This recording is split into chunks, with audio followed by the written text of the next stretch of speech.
Oh boy, who'd we lose? We lost Jennifer. Okay. Welcome to the Midnight Hour. That's right, the Midnight Hour, full of power.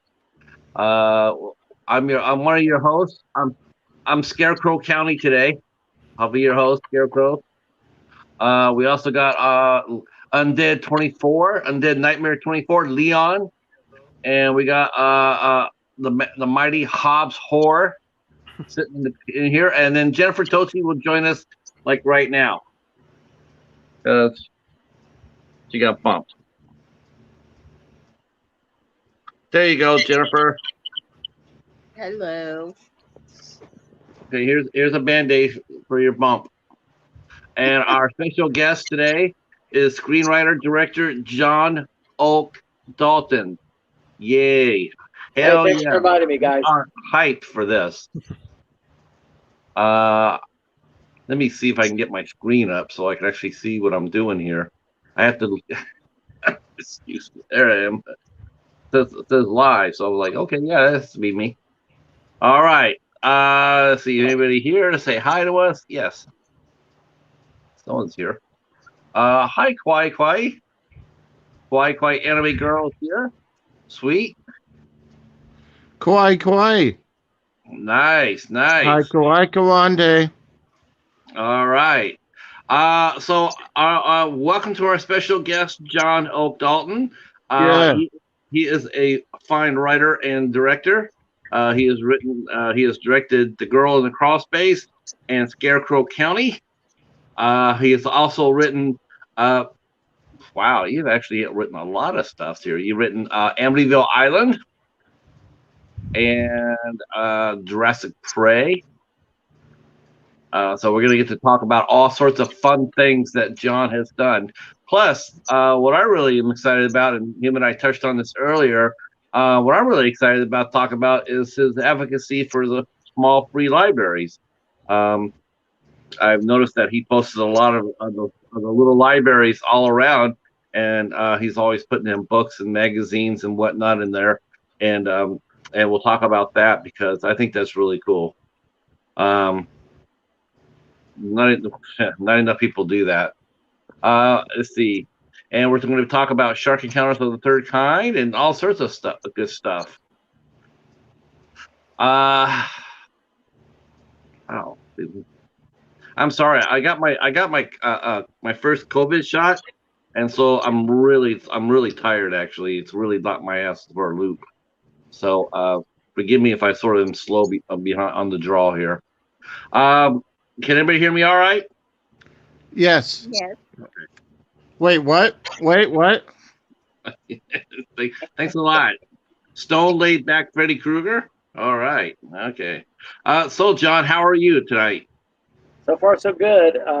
Look, I just got back from your state. As you know, my wife and I just got back from a week-long camping trip this afternoon, and from your state of Michigan back down to Indiana. And I did get to hit a few of those free libraries on the way. I just haven't had a chance to post since we've been home because I had come home, mow, and then get ready for this real quick. So you follow me on Facebook or Instagram or what have you, you'll see the next couple of days I did go visit some little free libraries. And it's funny, I think I told you earlier when we were testing the feed, it's really true that more people have asked me about my interest in little free libraries than actually working in B movies or anything else I've done like in my career. And it had kind of started because during COVID, my wife and I have both been working from home. I was sent home for 3 weeks 17 months ago, and my wife the same thing. We've both been home. I'm actually going to work tomorrow, back to work, to the office. But I've been home, and we just kind of got. My wife wanted to go out and drive around. You couldn't really go in anywhere or do anything. And I saw an article in the paper about little free libraries, so I went to look at the map. And I live in a really rural area, and I look on the little free library map, and there's nothing within like 30 minutes of me. So it's like I started mapping out little routes and sometimes my wife and I would be out driving 6 or 8 hours, over into Ohio, other parts of Indiana, and I would post pictures of the different ones that we found where I was leaving books, because I have a big stack of paperbacks above my head here to get rid of, and that's how it started. And so many people have asked me about it, and I wanted to open one in my little town of Moreland down the road here, and somebody beat me to it. They opened a little library there, then another one opened at the school down the road, and all of a sudden there's several within about a mile. And I think if that had been true a year ago when we were so restless, I probably wouldn't have started exploring so much. But I think a rewarding thing about it is not only you putting books into the hands of people that, books you've already read or whatever, and you just want to get that out to people, but it makes you go places you wouldn't go or wouldn't think about going, little out of the way places in towns. A lot of them are in parks and, public areas, but a lot of them are at people's houses and such too, in neighborhoods. And it's just, a lot of times Girl Scout troops or Boy Scout troops or whatever are building them. And it's just an interesting project, but it's really taken me a lot of places I wouldn't have gone normally. And, we were talking earlier, we were camping up in Michigan, and I had started looking kind of in the area, and there was a little town nearby that had one, and it was at a converted railroad depot that was at the head end of the bicycle trail. And so we walked down the street, there was a deli there, and we got sandwiches and came back and set up the little railroad depot. And I forgot what the name of the town was. It was something like Kawadamo or Kawa something. We would have never gone there and never eaten lunch there if we weren't looking for a library. So anyway, it's a fun thing to do, and you can look up a little free library map on the internet and find, see if there's any close by to you. I'm just going to read through some messages here. Looks like I have 3 close to me, and one's like walking distance, 2 are walking distance, and one's about a mile away. And I go there. I drop off books. I've never taken anything from, but I have donated. Okay. Your friend Richard is here, John. He says, hello. Hey, John, it's Richard. Looking forward to hearing some juicy screenwriting stories. That's Richard Pierce. He's a Las Vegas area screenwriter. Okay. Who's had a lot of success on his own and doesn't need to hear anything from me in particular. So it's nice of him to say that.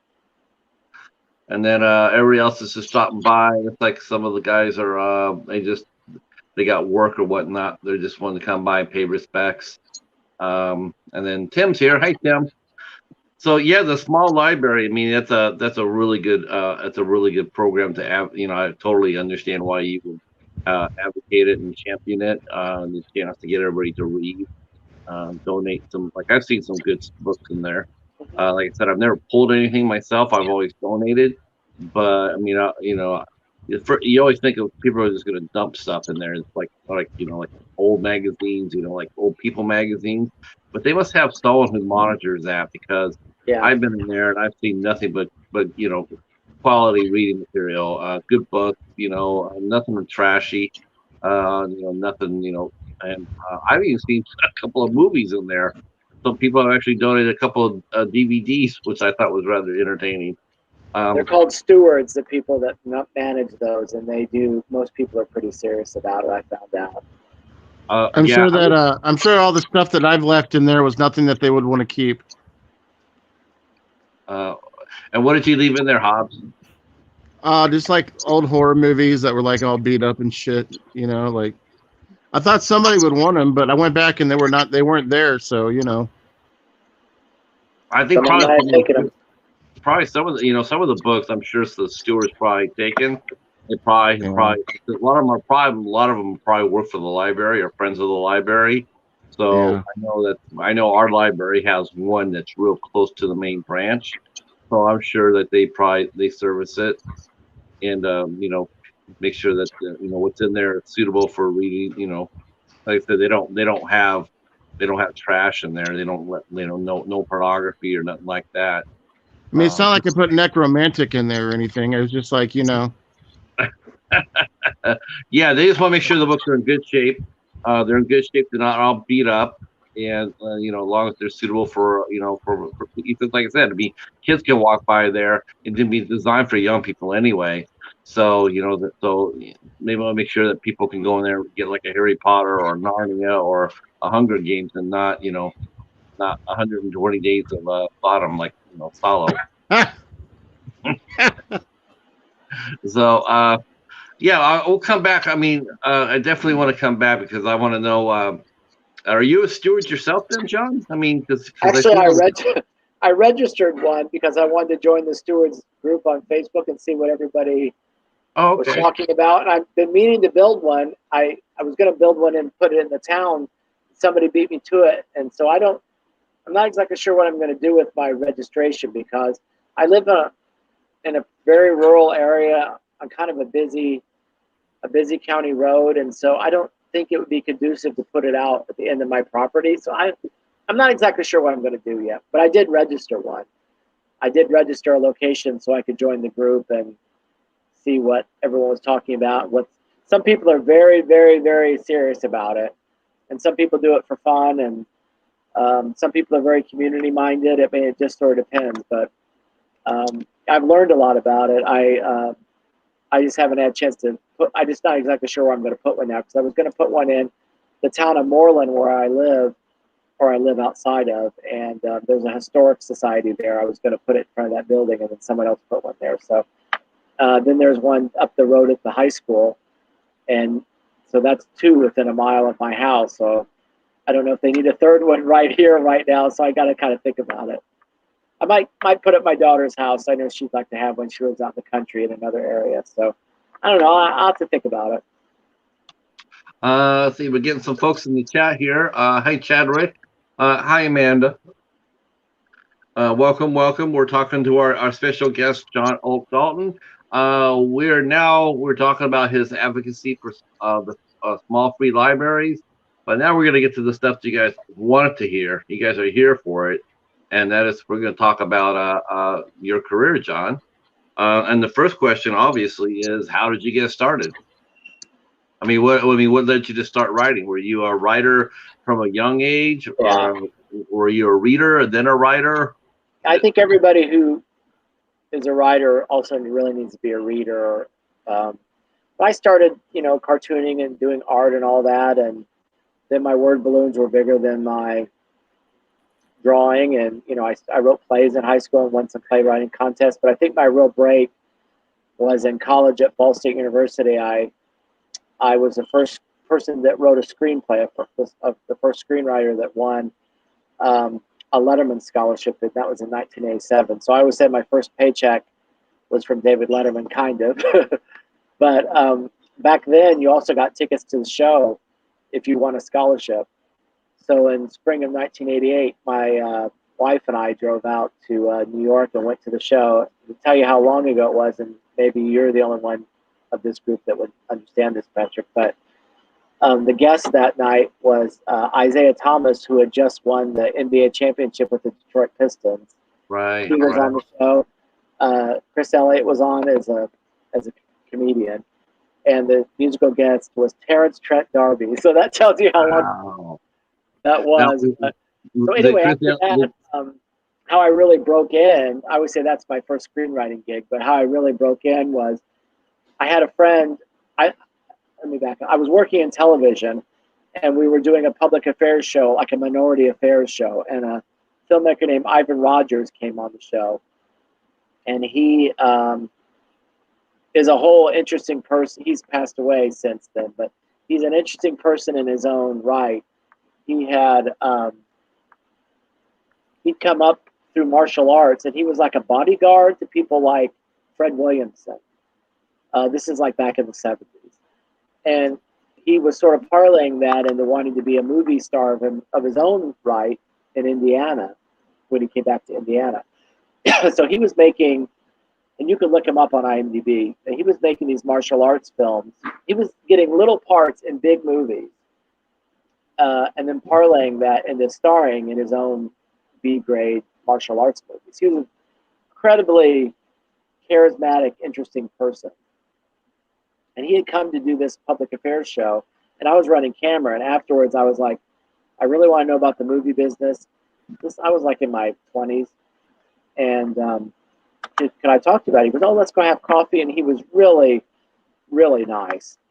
Excuse me. And he was making a movie at the time called Caged Women Part 2. What was it called? Caged Women Part 2? Women Part 2. Okay. And I ended up helping a little bit, not on the set or anything, but just kind of helping him with trying to find some people, some different things. And then his next movie was called Forgive Me, Father, which is about a hitman who goes straight, becomes a priest, but then his brother gets killed. So of course he has to be a hitman again, right? You know. Right. So, and I actually helped edit the film. I was working in television at the time. I was a good videotape editor, and the film was shot on 16 millimeter, but it was transferred to videotape with open edge numbers, and then he needed someone to match those edge numbers. You know, we cut it on video, which is cheaper, and then a film editor matched those edge numbers on the film and cut the film. But it was cut on videotape and then transferred to, you know, they cut the film in one. It was much cheaper that way. So I snuck in. I don't work there anymore, so I can say this. I snuck in on nights and weekends with him and used the equipment and did all this editing. And I got an assistant editor credit on the film, and I never saw any part with anyone alive. I edited all the action scenes, so I only saw people getting killed. I never saw any of the people alive until I went to the premiere there in Indianapolis. And when the movie was all done, he's let's settle up, and I said, you know how we could settle up? Will you help me shop some screenplays? Because I'm like, I don't think there's going to be a lot of movies shot in Indiana that need my editing help, but I can be a screenwriter from anywhere. So will you help me shop some screenplays? Because he still had a lot of contacts out in LA, and you know, he knew Fred Williamson was a good friend, and a lot of other people. And he was good to his word, and he helped me shop some screenplays. And in '99, I sold my first screenplay, and it was in Variety and a Hollywood Reporter that I was, you know, all these different people were like, again, '90s. So like Ray Don Chong was attached to it, you know, and I forget, somebody from Law and Order, and, you know, never got made, but it was in the trades, you know, that it was in development, and my name was in like Variety and Hollywood Reporter. So this is in the '90s, like really before the internet much, and I was like, my goal was to write 100 letters to producers, directors, agents, saying, hey, if you read this week's trades, I'm in there with my movie Player in the Game. I'm looking for more work, you know, blah, blah, blah. So my goal was to write 100 letters. Wow. Well, at the same time, I had a student that worked for me at the university where I was working, and he had watched these direct-to-video, low-budget movies by these guys called the Polonia brothers. He was like, I really think you should watch a couple of these movies. And I'm like, what are these movies? And so I watched a couple, and I got super interested in it. And so I thought, well, I'm going to write to this guy, you know. And I found out that Mark worked at a university in Pennsylvania, kind of like I worked at a university in Indiana. And, you know, we had a lot in common. We were about the same age. So I'll write this guy a letter too. And I wrote 100 letters. You know, that was my goal. You wrote all 100? Yes, wow. I wrote 100, and I remember I had something in Variety and Hollywood. I wasn't like just, you know, I had a movie that was in development, right? And only one person wrote me back, and that was Mark Polonia. No one else wrote me, and then the movie, you know, ended up not getting made. But yeah. So Mark and I struck up a friendship, and I did not know much about the direct-to-video market at the time, because Ivan, who I'd worked with, he was in the film business. You know, his movies came out to theaters. You know, I didn't really know much about the direct-to-video market. But Mark and I struck up a friendship, and in a few years later, he asked if I'd write this Bigfoot movie for him called Among Us. And it went pretty well. And I went out, because I worked in television, I thought I'd go out and help on the shoot. You know, I told them not to say who I was or anything, but when I got out there, you know, right away they told everybody that I'd written the movie. I was just trying to be a PA and be like low key or whatever. But so while we were out there, the distributor called and said, hey, we need 3 more movies written right away. You know, because this was like right in the heyday of like the direct-to-video market. Like all these mom and pop stores, all these places needed content so badly. And they were like, could you write 3 more movies like right away? Direct-to-video movies. And I was like, I don't know if I can write that quickly. Fast forward now 20 years, and Mark said, I need 3 movies in 6 weeks. And I'm like, oh yeah, I can do that. But back then I was like, I didn't think I could write 3 movies in 1 year. But I was like, okay, I'll try. Because 2 of them were rewrites over scripts that Mark and John had already done. Because I was the first person they'd ever hired to write a screenplay. They had written all their own movies before that. Are you talking about Mark Polonia? Yeah. Okay. So so we were working on Among Us, and I agreed to write 3 more movies for them right away. And was that Peter Rottentail, Razor Peter Teeth? Rottentail, Razor Teeth, and the third one, which was called Demons on a Dead End Street, never got paid. So Peter Rottentail was a rewrite of a script John had written called Psycho Clown, I think, which he gave to me handwritten. It was handwritten, and I typed it in and rewrote it at the same time. I told everybody about Peter Rottentail around Easter time. I'll tell you, I hyped that movie up. Here's a life lesson about the movie business, because so I got a 3-picture deal, more or less, right? One was Peter Rottentail, which, you know, Nerdly, the website Nerdly, the UK site, rates it one of the worst horror movies of all time. But people watch it every Easter. I get on Twitter and talk to people. Right. Mostly on Twitter. You know, people watch it. There's people make Peter Rottentail cake, you know. So, but a lot of people, you know, Fangoria magazine did an hour-long podcast about how they hated it. And, I paid $25 for that movie. So here's me, you know, when I was a teenager in the 80s, reading Fangoria. If someone had told me Fangoria is going to talk about a movie you wrote for an hour, I mean, that was the greatest news ever. Direct to script, Peter Rottentail Spectacular. Thank you. But, you know, so here's a life lesson. Okay, everyone hates Peter Rottentail, but everyone has seen it or watches it. And it was made 20 years ago. Razor Teeth disappeared. I mean, there's not a ripple. No one reviews it. No one talks about it. Nothing. There's nothing. So what's better, to have a movie that everyone has seen, that everyone says is one of the worst movies of all time, which makes people want to watch it, or a movie like Razor Teeth that no one has ever seen and no one cares about that we ever did it?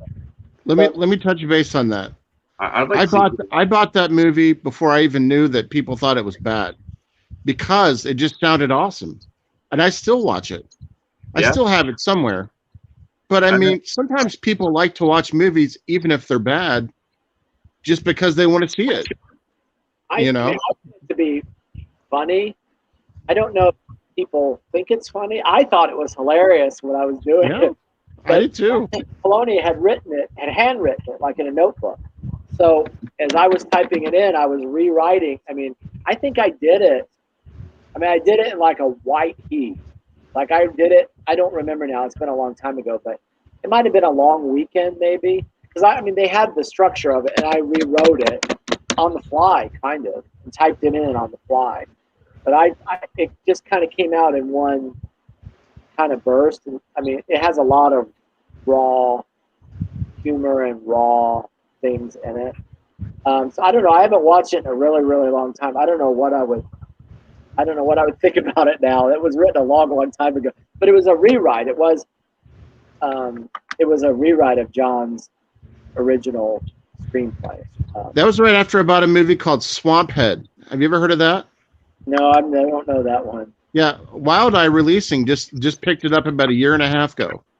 It's about a head that was rotted in the swamp that comes out of the swamp and actually goes after people and kills people. Just a head, nothing else. Chadwick Whitmer points out something in the small world category, that Doug Jones went to Ball State, which is true. And when I was there, he was the mascot, Charlie Cardinal. He was older. Who was this, Doug Jones? Doug Jones, yeah. Wow. Okay. When he graduated, he was the moon in Mac Tonight. Remember that old McDonald's commercial? It's Mac Tonight, and the moon was playing the piano. That was Doug Jones, and we were like, Doug Jones is the most famous person ever. And then he became even more famous than that. But Yeah. I'll tell you a weird, how small the world is story about Doug Jones. So like, a lot of people, like my friend Ivan that I was talking about, they do other kind of things in order to star in their own movies. When I did the Bigfoot movie Among Us, the guy who stars in that, John McBride, he had been a stand-in for Barry Bostwick or Bruce Boxleitner, or Doug Jones is a friend of yours, Chadwick. I'm getting ready to talk on him.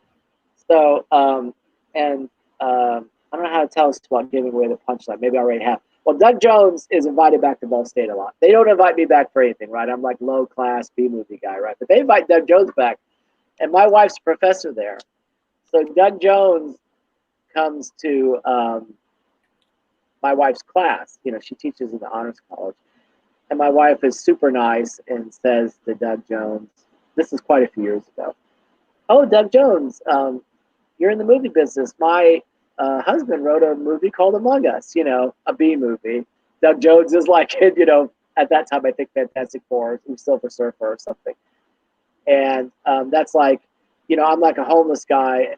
And my wife is saying, Jeff Bezos, my husband lives in an Amazon box. It's like me and Doug Jones are so far apart in the world, right? He's like in he's like in Pan's Labyrinth, and I'm over here. But I am not making this up at all.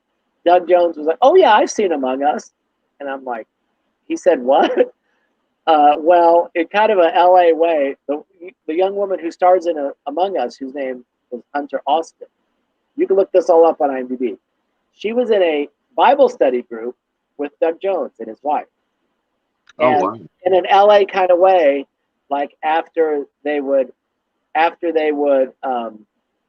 do a Bible study, they would watch movies, each other's movies that they were in. So, it's an LA thing, I guess. I don't know. Yeah. And so, of course, Heather popped in Among Us one day after the Bible study. So Doug Jones. I've heard about that. And maybe Doug Jones doesn't remember a lick about it or anything, but he was so nice. He was so polite about it. I mean, maybe he does remember. I don't know, but he didn't just like, okay, whatever, lady. He was like, oh no, I saw Among Us, and that's how he'd seen it. Is Hunter Austin was in his Bible study, and they had watched it, and so he was very gracious about it. And so he's pretty cool. He's a pretty cool dude. I have no bad things to say about Doug Jones. He's an all right dude. Yeah, Doug Jones He's more famous than me, but David Letterman was famous. But yeah, have we opened the stream to questions yet? They can start asking questions. Yeah, people can start asking. I have one. Okay, yeah, go ahead. The original ending to Alone in the Ghost House. Was that what you? Was there an alternate, or was that the exact ending? Was there the ending to Alone in the Ghost House? Okay, so Alone in the Ghost House was a found footage movie that I did for Henrik Kuto in Dayton. And he and I kind of had similar sensibilities in that our backgrounds are both in television. Actually, more accurately, he and I both worked in public access television. He worked at DATV in Dayton. Yeah. I worked at a public access channel in Richmond, Indiana. But before that, I worked at a PBS affiliate. I worked at an ABC affiliate. So, I mean, we both had kind of television sensibilities. And one thing that we'd always talked about was how fake a lot of reality television is, which everybody kind of knows. So, he wanted to do a found footage movie, and we spitballed a lot of ideas, and I ended up really not writing a script per se because there's a lot of improv in it, but I wrote about maybe a 30 or 40 page outline, so not a full script, but I included some dialogue and some things little points I wanted them to hit. And they weren't able to use, like, my original premise for it was that the John Hambrick character had been on a reality show like a Survivor type show, and there had been an accident and a bunch of people had been killed. And that's how he had become more famous. And then the Joni Durian character had been on like a Fear Factor type show, and she wasn't afraid of anything. And so the gimmick was, he always said, I can't be killed, and she always says, I can't be scared, which of course that's foreshadowing. And how they met and were a couple in the movie was in real life. You know, some of these reality show people, they get on these little college tours and they go, well, they had met on that, and then they decide they're going to go off and make their own kind of haunted house reality show. But that was their gimmick, was he couldn't be killed and she couldn't be scared. But the part where he couldn't be killed, they didn't use in the movie. And part of what was in the premise was that Hendrick's character, he plays the cameraman, and he is the cameraman. But he's really obnoxious acting in the whole movie, and everybody can't stand it. But you're supposed to have found out that he had actually the one that had saved John Hambrick's character from being killed, and that's in an accident, and that's why he was so loyal to Hendrick. But you don't really get that. So there's a lot of things like that that didn't make the cut of the movie. But my original ending also wasn't in there because Aaron Ryan, and we argued about this a bit, but at the end of the day, it's not my baby. I'm delivering his baby. It's not my baby.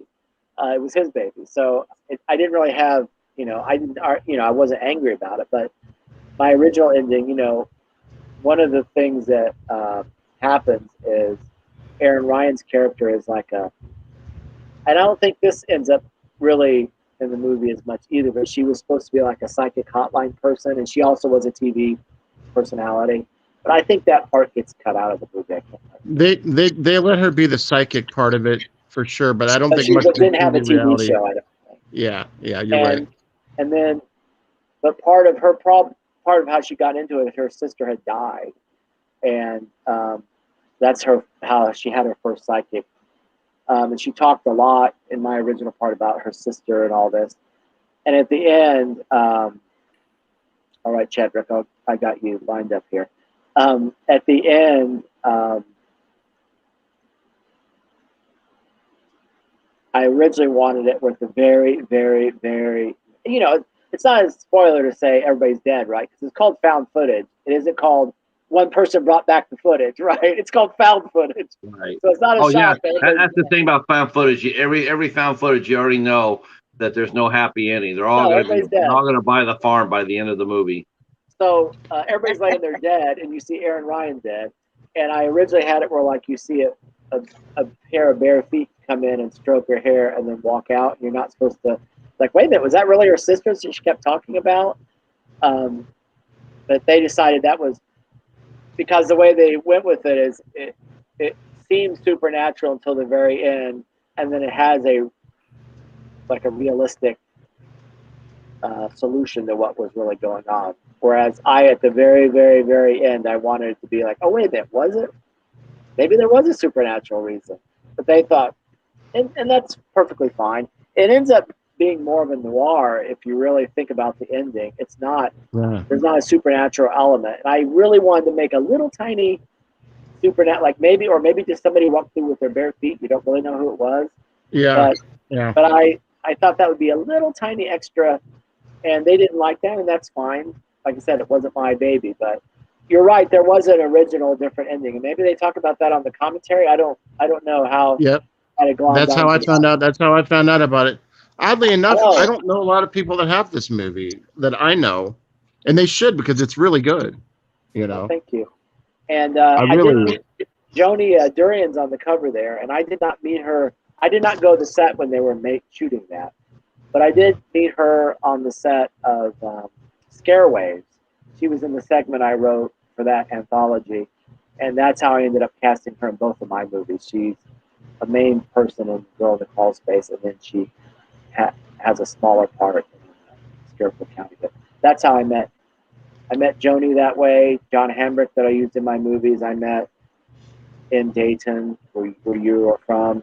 And I met Aaron, who I 2 movies I wrote for other people. And the 3 I of want them are all of them on the show. I'm trying to get all of them if I can. Well, John Hambrick So. is out walking like the Pacific Trail or the Appalachian Trail or something, so he's a little hard to get a hold of. The other 2 are right there at date. So I know. Yep. Okay, I'm friends with both of them on Facebook. Chadwick had asked me, what's the most amount of pages you've written in a day? Okay, so I had mentioned at the very near the beginning that I one time took on, I mean, I think if you're writing for, I don't care what part, not writing, acting, PA, whatever your job is in a movie, a B movie, you should really know why you're doing it.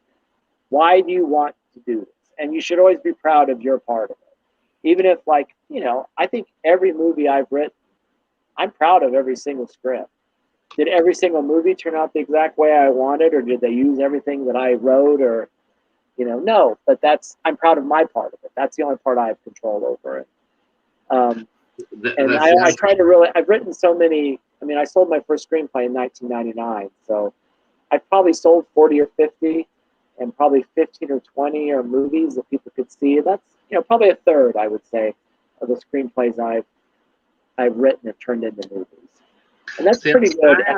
I had a feeling about that. See, I see. You know, when you and I were talking earlier, like you were mentioning how a lot of your screenplays have been, you hand them in, like, you know, we've heard this from others too. Like we had a director screenwriter Michael Casey on on 8 Questions, and we were talking about screenplays, and he says that, you know, he wrote one screenplay, he turns it over, and by time it goes to the, you know, to make a movie, a lot of times it's the original screenplay that's originally handed in looks little or nothing like the original screenplay that it was written.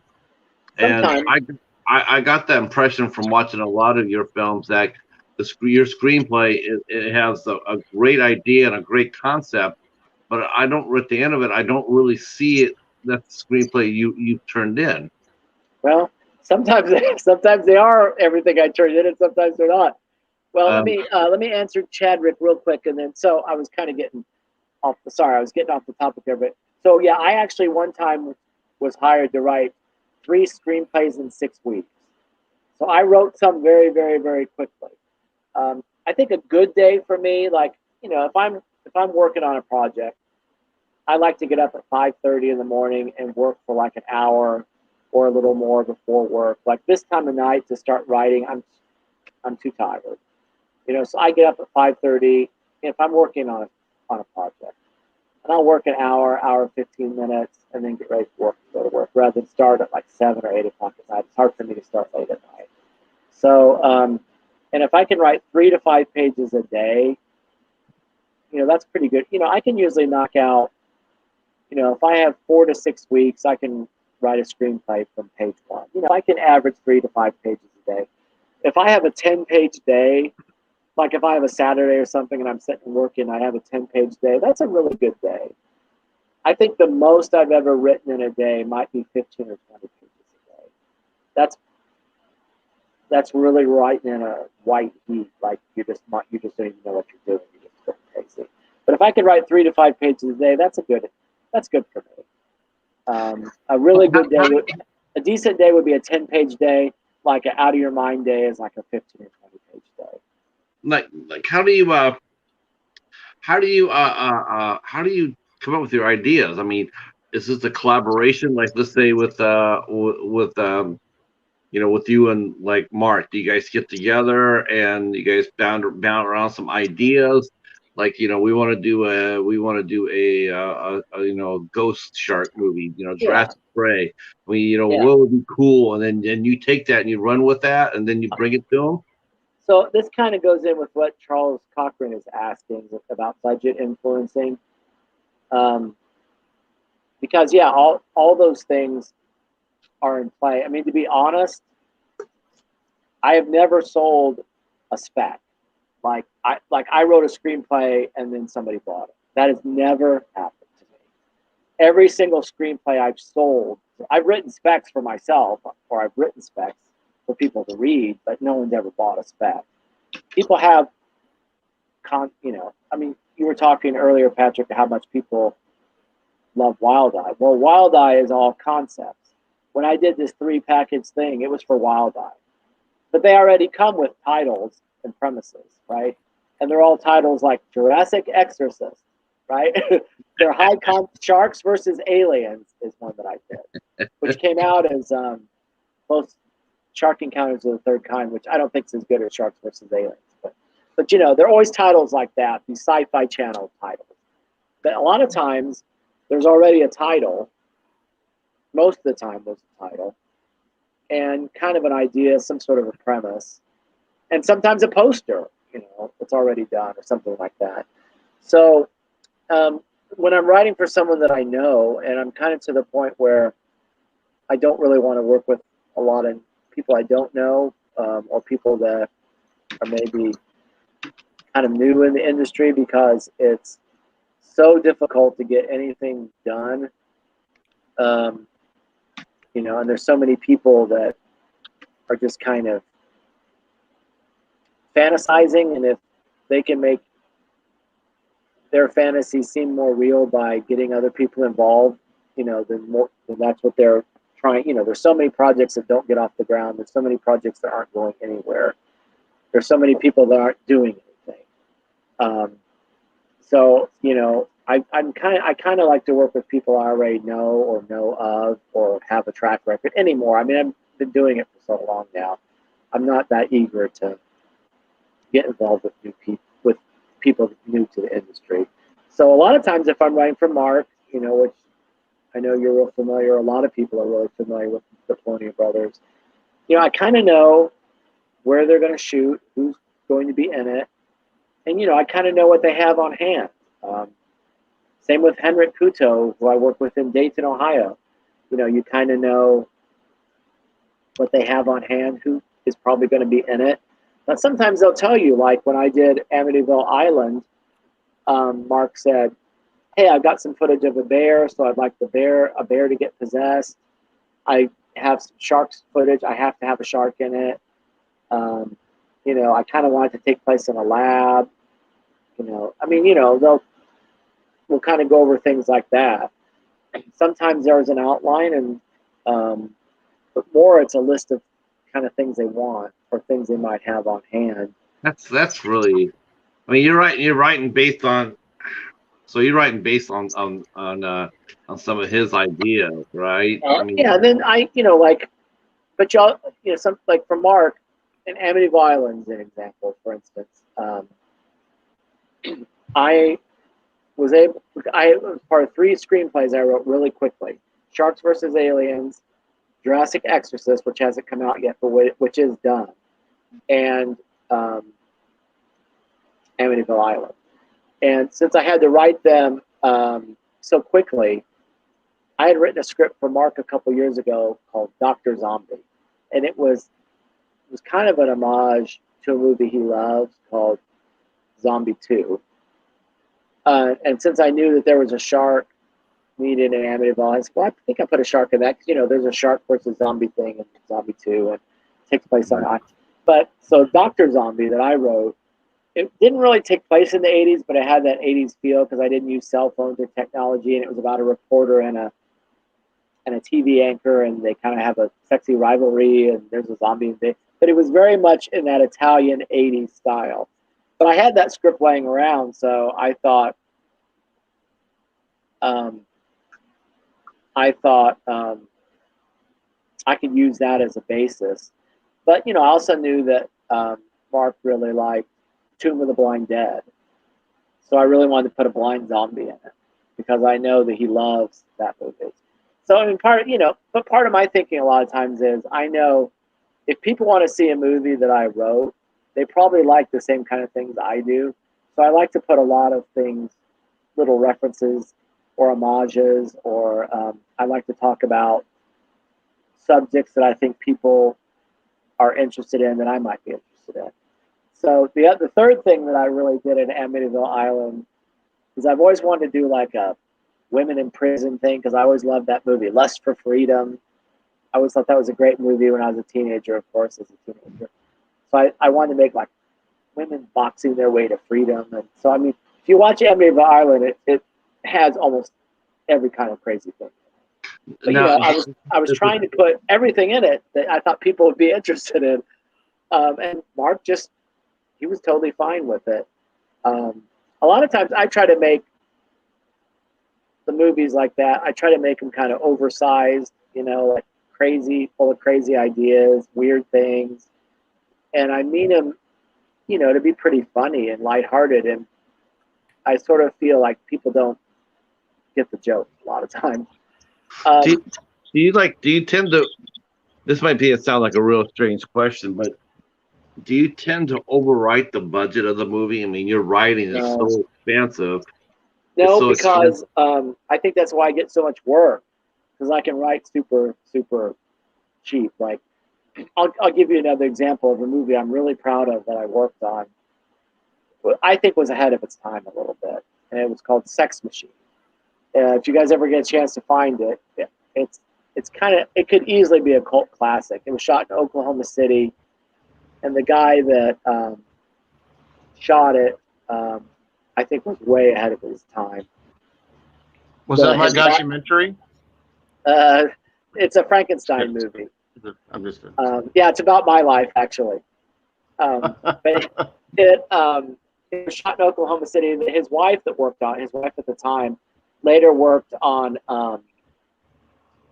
Scanner Darkly, and they had moved to Austin, and she worked on that movie. So when Sex Machine was actually finished, it actually debuted at the Alamo Draft House, which is pretty cool.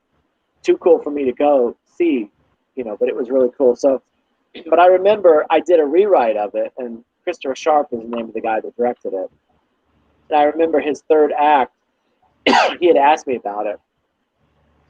I think it's great, but I think it's like $1 million. Like, it had all these mutants in cages and this giant lab, and it's way too expensive, And so I rewrote. My rewrite was mostly taking all the expense out of it, like big crowd scenes and elaborate sets, and so I think I kind of know how to write pretty small, like how to do. I think part of it is because I worked in television for about 25 years, and maybe 20 years, so I kind of know how to do things quick on the fly, or how they could be done. And I think now that I've made 2 movies of my own, I'm even better at sort of figuring out how things can be done cheaply. So no, I don't think that's my problem, per se. It's not. I actually have that movie on VHS, a copied VHS of Sex Machine. Oh, do you really? Nice. Yes, I do.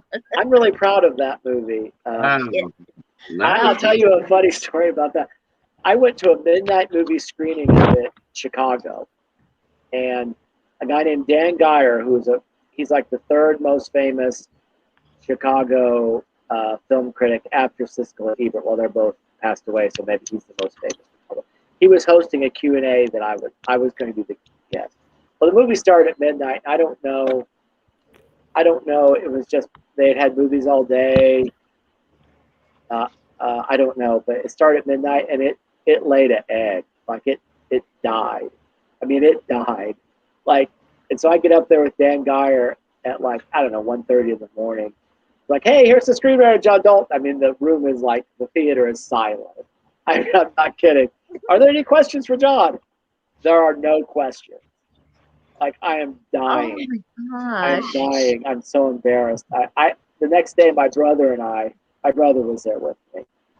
The next day, we were driving home from Chicago back to Indiana, and I was like, I'm quitting screenwriting. I'm going back to playwriting. Forget this. I'm never writing. It was so embarrassing. But, that movie has just kind of, I think it's it has it's a really cool movie, and it just didn't play well that night, but I know it has been, it's got a kind of a cult-like status now, and or like Peter Rottentail. I mean, yeah, it's like that. But I never had to answer for Peter Rottentail in front of a room full of people. So I figure at this point in the game, we should let Leon and Jen ask some questions. I feel like I'm kind of hogging the screen, so I'm going to let my co-host there and let Patrick take a little break. Leon and Jen, what would you guys like to ask Mr. John Oak Dalton today? Well, I know you brought up zombie movies. I was gonna ask you if you had worked on any zombie movies, because that's my genre I enjoy. So I was gonna ask you who would be a good recommendation from your films to watch, like zombie related. God. Have I ever done like a straight zombie movie?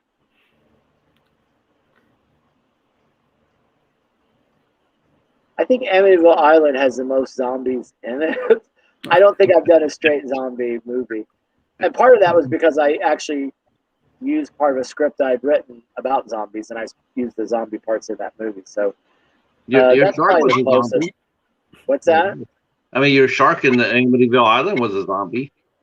Oh, okay. Wasn't I he? think he was possessed by a was he demon. I possessed? can't remember. Or was he possessed? He was possessed, I think. Oh, Because that demon jumped around into different people. I think it was in a dog, a shark, a bear, and then the woman from Escape from Prison. I think is how it gets out to the world, if I remember. I don't know. It was a long time ago, but Chad, Well, you can connect Patrick. with me on Facebook, Instagram, or Twitter. You can find me at John Oak Dalton at all three of those places. Okay, I'll definitely look that up. Well, thank you. Jen, what do you got for John Oak Dalton today? I would like to know your favorite horror comedy. Or comedy. Young Frankenstein, probably. Oh, that's good.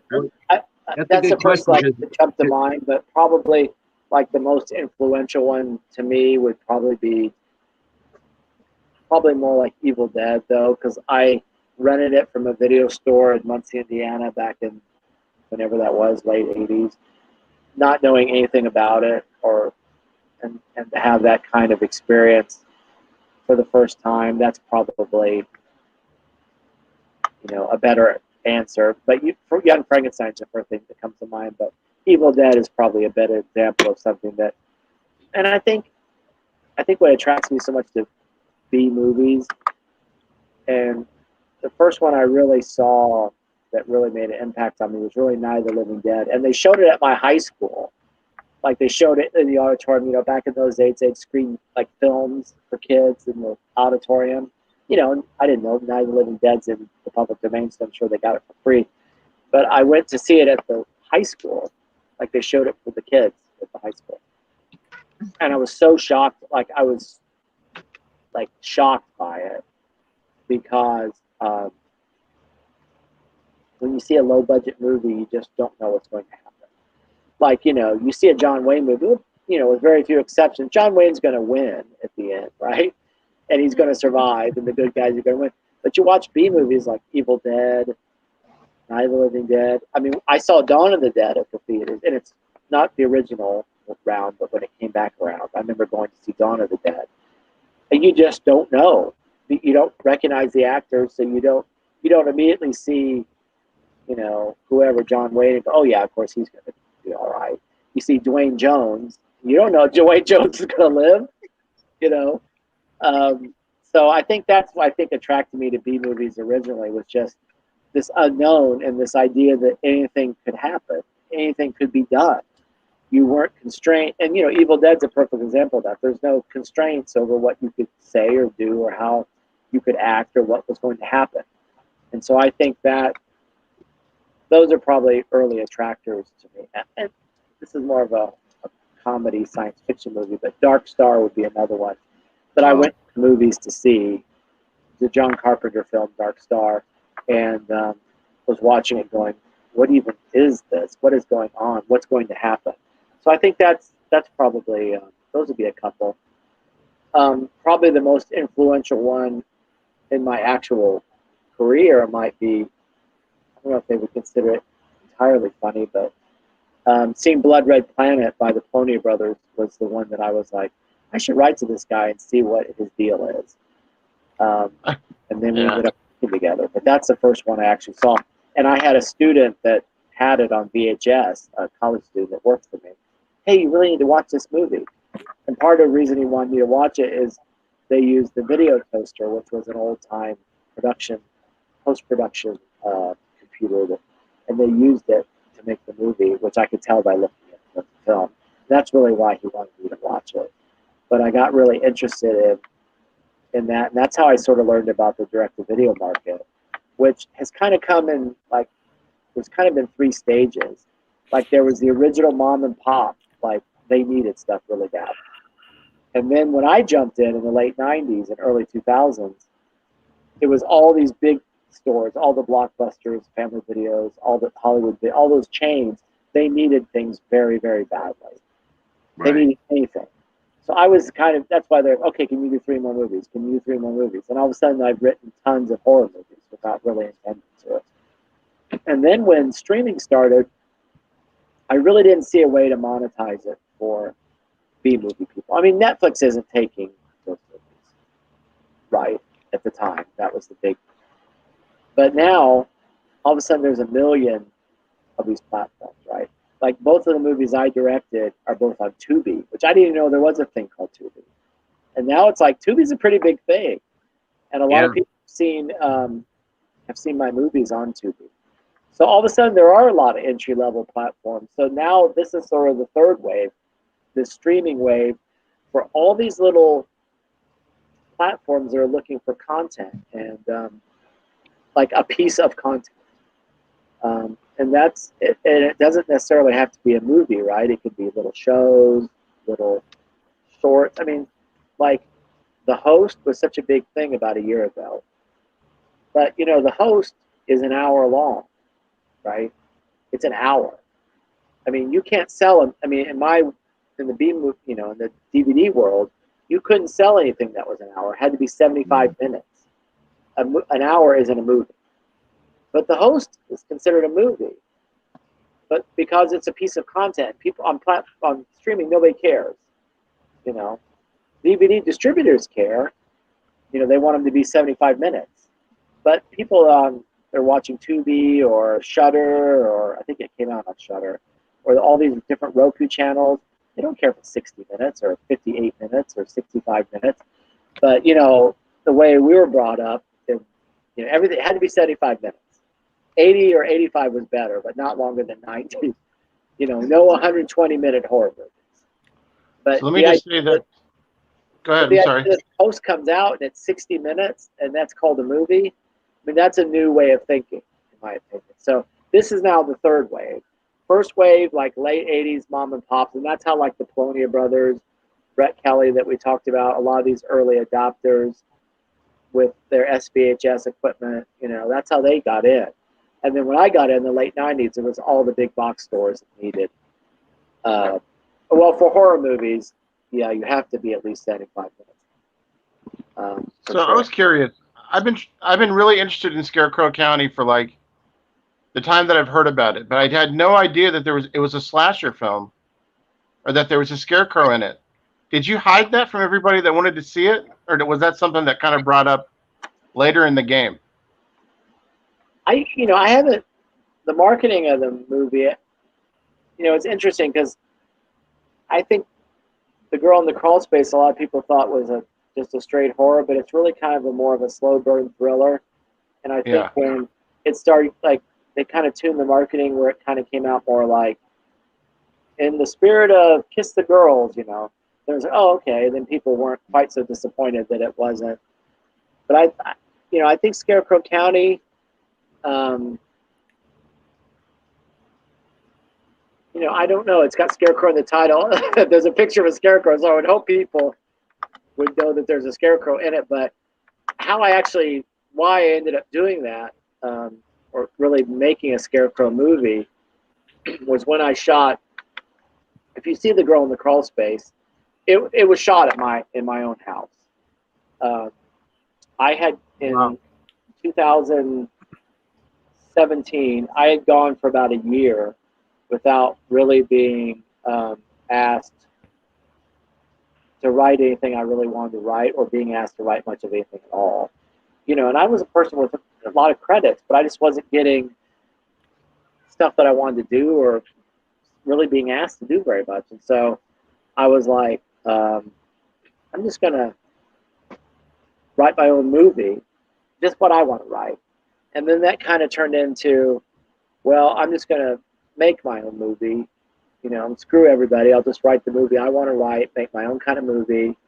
I'll shoot at my house. I'll ask my friends to help.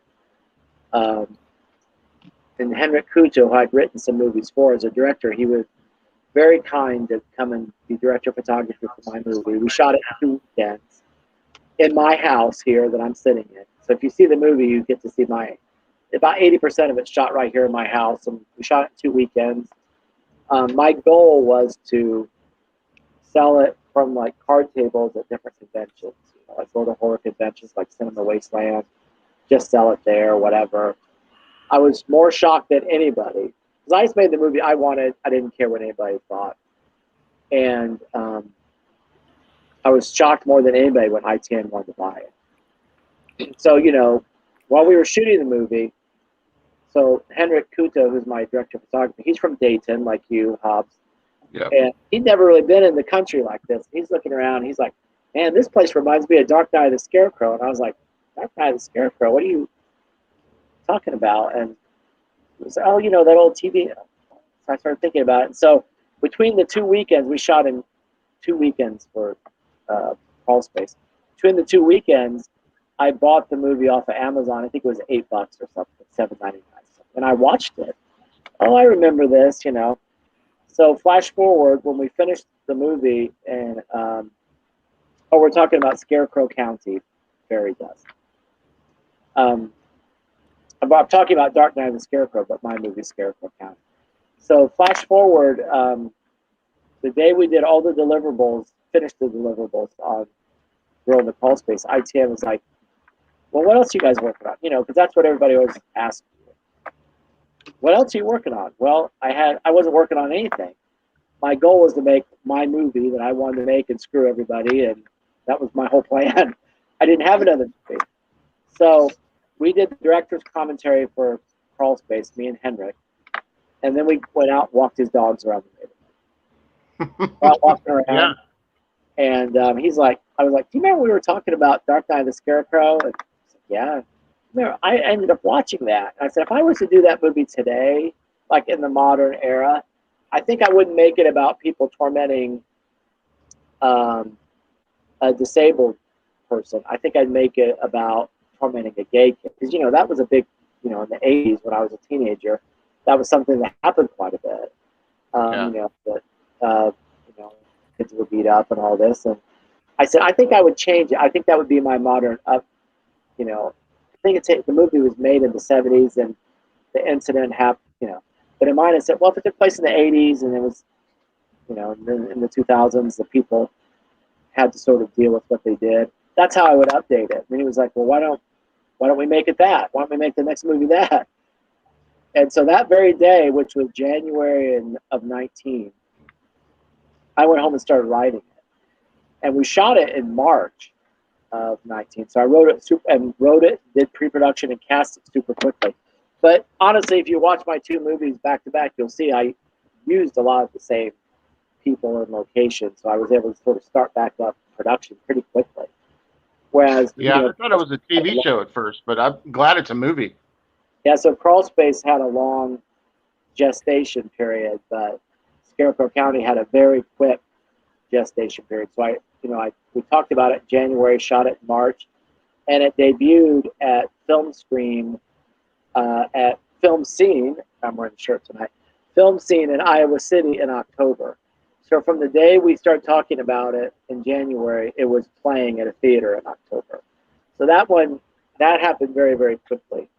But then, and ITN took it right away, which I was really, really excited about.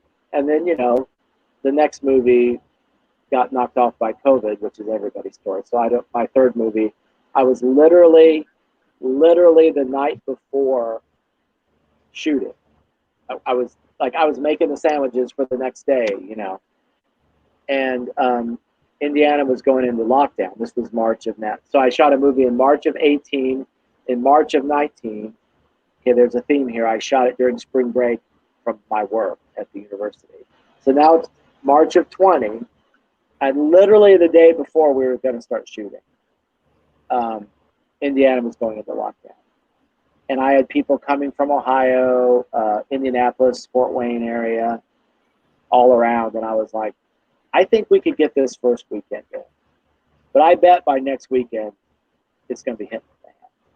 And sure enough, by the next weekend, as you know, Hobbs, like basically the border between Indiana and Ohio was basically closed about a week later. Like you weren't supposed to go back and forth or anything. No. So Nope. I was really lucky because if we had started, I'd be sitting here a year later with like half a movie. And that's pretty bad because it's better to have no movie. Because if I had half a movie in the can, you know, some of my actors have moved on, moved away. Some of the same people, you know, I don't know if I could get to the same locations, all of that kind of stuff. So it's just as well. But now I'm really trying to figure out how can I mean, I'm vaccinated, you know, how do I get started again? You know, how do we get, and, you know, a lot of productions, big and small, have had a lot of fits and starts. You know, this movie I wrote for Henrik called Jesse James Unchained. They started, and I think they shot about a day or so, and back in November, and then everything, it just was too much. So they came back. I was trying to find his DVDs, but I couldn't find it back there to put it up on the screen for you. And so they've just started. You know, they just finished up a couple weeks ago, and you know, again with some fits and starts, and so it's just really, I think it's still kind of a struggle to get movies going. You know, we're not really quite over everything yet, and so anyway, yeah, I think I looked when I got back from vacation, and it's still Scarecrow County, which came out I think 2 weeks ago Tuesday. It's still in the top 100 new horror releases. I think it's 35 something last time I looked when I got home, and I'm very shocked it's still hanging in there. It's in Walmart. I've been really, really happy, but it's really a tale of two movies. You know, my first movie was really personal and had a long gestation. My second movie I did very quickly, and I tried to make a more commercial movie. We'll see what people think between the two. What do you think? Do you think that after you got the experience of doing your own movies, you think you'll be basically a gun for hire, or are you just strictly gonna do your own projects now? I don't know. People have told me you're not a real director until you direct somebody else's screenplay. So I don't know. It's funny because you know, we shot both movies really quickly, like in 5 days. And you know, I know people that, you know, they shoot their movie 8, 10, 12 days. You know, my two movies together don't add up to 12 days shooting. So I don't, you know, I haven't, you know, there's still a lot for me to learn. I think I learned more on my second movie because I tried to make a much more ambitious movie. I just didn't add money or time. I just tried to make a more ambitious movie. Whereas my first movie, I really stayed pretty small. You know, shot at my house. It has basically 3 or 4 characters. But my second movie, I'm like, you know, I had, I don't know, 8 locations, probably 3 times the actors. I have effects, fog machines, you know, gels, blue gels. I did try a bunch of stuff. So I probably learned more the second time than I did even the first movie, which is kind of weird, I guess, to think about. But, you know, I see, you know, I think my second movie, you know, I think it's hard to, I just watched an independent movie. You know, I try to see what other people are doing. And in the credits, they put, we shot this movie in 8 days or 12 days. And I'm like, don't put that in no one cares about, you know? Like, that's the thing that's so hard about low-budget movies is people think, well, and I had somebody say this to me one time, well, if I can't make a Hollywood movie, I guess I'll just make a bunch of B movies. It's so hard to make anything. I mean, to sit down and, like, the thing I hate the most is people say to me, well, I have a lot of ideas. Well, hell, ideas are easy. I've got a million ideas. It's sitting right here writing instead of in there watching the Colts game. You know, that's what's hard, not coming up with ideas. So someone says to me, oh, I have a bunch of ideas. I just haven't written them down. Well, that's what's hard, not thinking. It's doing, you know, writing and then finding someone to buy it or making it yourself, which means you have to make all these people interested in it. You have to make actors interested. You have to make makeup people, PAs. You have to find people willing to give you places to shoot. You know, I mean, it's crazy. It's so hard, and for people to say, "Oh well, if I can't make a Hollywood movie, I'll just make a bunch of people." Well, hell, it's hard.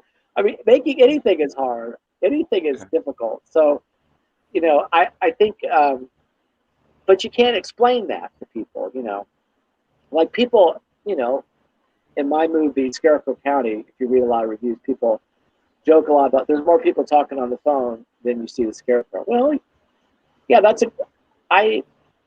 true. Yeah, You know, but I the was trying important to make thing it is, bigger because an old trick is, you know, that you can have, you know, if I can't get all the actors together, they could talk to somebody on the phone, and then I could go to Dayton and shoot Joni Durian, and I could shoot Joe Skeen in my house, and Joe and Joni never meet, but they have several scenes together, right? So, but I think I did use it too much because people have pointed. I used it in a lot of other movies I wrote for other people, but maybe I used it too much in my own movie. I saw that a director named Sebastian, I forget his last name, I could probably look it up, but he commented he did the same thing with his movies, like Animator and Ouija Mummy, that he used a lot of phone calls to eat up the time. Well, And I did it more to include more actors and to make the movie bigger, you know. And it's hard, you know, like. But what actually bothers me about Scarecrow County that doesn't seem to bother anyone is actually like. So a lot of it takes, not a lot of it, some of it takes place in a library. A librarian is the main character, and the young lady that plays the librarian is named Chelsea Kern, and Chelsea stars in the movie. I shot it 5 days, but she was only able to come 2 days. She was in a play, and that took precedent. You know, so I really only had her for 2 days, and that was pretty tight. That was shooting 20-page days. I shot an entire day at that library. That was a real library. A lot of people don't think that's a real library because it's so small, but it's a volunteer library that my wife works at. Excuse me. So I got it on a Sunday when they were closed. You know, and it bothers me when I look at the movie that Chelsea basically sits at the desk the whole time. She doesn't get up and walk around in the stacks or shelved books or anything. She sits at the desk when people come in. I mean, it bothers me now, 2 years later, but realistically, I didn't have time to do it. I didn't have time to keep relighting, to move her all around. You know, we had a day to shoot in the library. I didn't have time to do, you know, I think we shot 6, 8 scenes, maybe 10 scenes. I didn't have time to do 10 setups or 8 setups. So we just kept, you know, we had her change clothes and sit there, and that bothers me when I see it now. But I can't put a crawl at the bottom of the screen. Well, we only had Chelsea for 2 days. Sorry. I mean, you can never explain yourself. So you have to just go with what's up there, you know, and you can't explain why you did something. You can't explain that, oh, somebody quit, or no one showed up that day, or we got to the location, they wouldn't let us shoot it, so we had to think of something else. There's no, I mean, what you put out there is all you have to say on the subject. And I love think the concept. that's difficult. And, you know, I've had people that say to me, well, your movie sucks. Well, I start talking to them about, you know, here's some ideas and why I did things. And they're like, well, now you explain yourself. But, you know, I can't explain to the thousands of one-star reviewers on Amazon, right? I can't come on a million shows like this and say, you know, everybody does the best they can with what they've got. I mean, you can't put that in the credits. What you have is what you put in front of people. And, you know, there's a million obstacles to keep. But, you know, that's how it is. If I didn't want to do it, I wouldn't do it. And so I can't complain. I can't complain about it. Oh, wait a minute. Let me see. I think that was the first question I had. Was that a real library? You know, it's funny. That's one of the questions I get asked the most about Scarecrow County is, was that a real library? And Girl in the Crawlspace, people ask me, that's supposed to be a ghost in the movie, but some people think it's an Amish person. And people have asked me, is that an Amish guy at the end? No, that's a ghost. But anyway, that's fine if people don't think it's an Amish person. Doug Jones and Jim O'Rear told me years ago to stop talking and start doing. Yeah, that's the prop. You really hit it on the head. Is there's so many people talking, even out here. I mean, I'm sure it's horrible in LA and places, but even here, there's so many people telling you they're going to do something. Even when I worked on, I remember an actor I had on Scarecrow County who told me she had taken like 2 weeks vacation and worked in a movie for free. And she was like, well, I'm not sure it's ever going to get finished or it's ever going to come out. I was like, what? What do you, and sometimes I feel bad, because I do try to, not try, everybody gets, gas money, they get food on the set. But, I sort of feel like I can say, if you can work with me a couple weekends, there's a pretty good chance it's not only is this coming out, but it's going to be in Walmart, Family Video, it's not just, it's coming out. And I think that's a strong incentive. But there's a lot of people that have worked on projects that aren't coming out, that are never going to be done. And those are just ones that have started. Like I said, I've probably sold 40 or 50 screenplays, and I think if you look on IMDb right now, I know there's a few more done that are probably coming out for a while by. There's 15 or 20. So, maybe a third of what I've sold has come out. That means I probably worked on 40 projects that got to various stages that are never going to come out or never going to be done. I can tell you this. Family Video has had all of your movies, most of them. Yeah, they have. Currently on Hamilton Book. Have you heard of that website? No. Yeah, your movies are there as well for purchase. So I'll tell you about Family Video. That was a really good operation. I remember there was one time I went to a Family Video and I saw 4 movies I'd written were all in there at the same time. And I thought that was really super awesome. But when Girl in the Crawlspace was coming out, it was February of 20. I think it was February 4th, like the first Tuesday of February. Like the day before. So this is like right before the apocalypse. I'm not saying Girl in the Crawlspace brought upon the apocalypse, but it's right before COVID, right? So I'm in Chicago, like that. I was in Chicago the Monday before I know my movie's coming out the next day, and Walmart.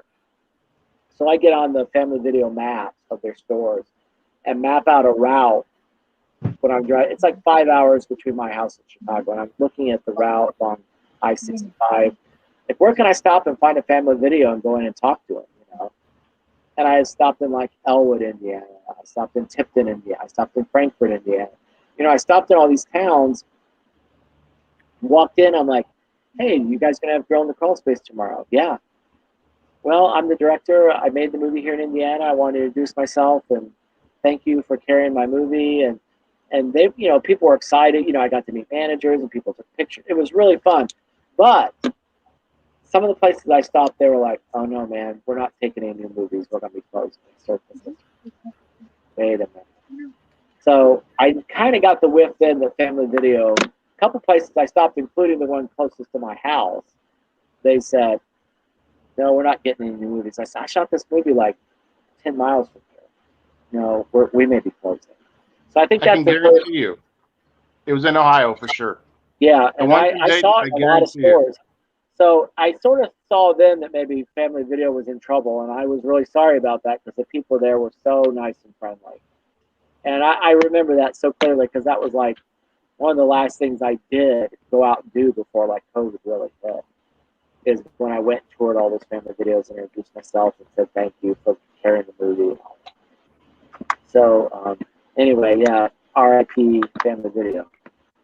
Yeah. Yes. Yeah. Family Video was a godsend for me. I got basically about 80% of my film collection probably came from Family Video.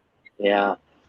Yeah, it's a real shame. That's where I got my copy of A Girl in the Crawlspace. That's where I got my copy at. I got my Family Video. Yep. Well, I sent you Ouija House too.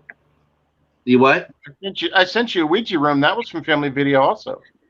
Oh, I'm gonna have to get on that. I just watched the Ouija Experiment, and I just watched that a couple of weeks ago.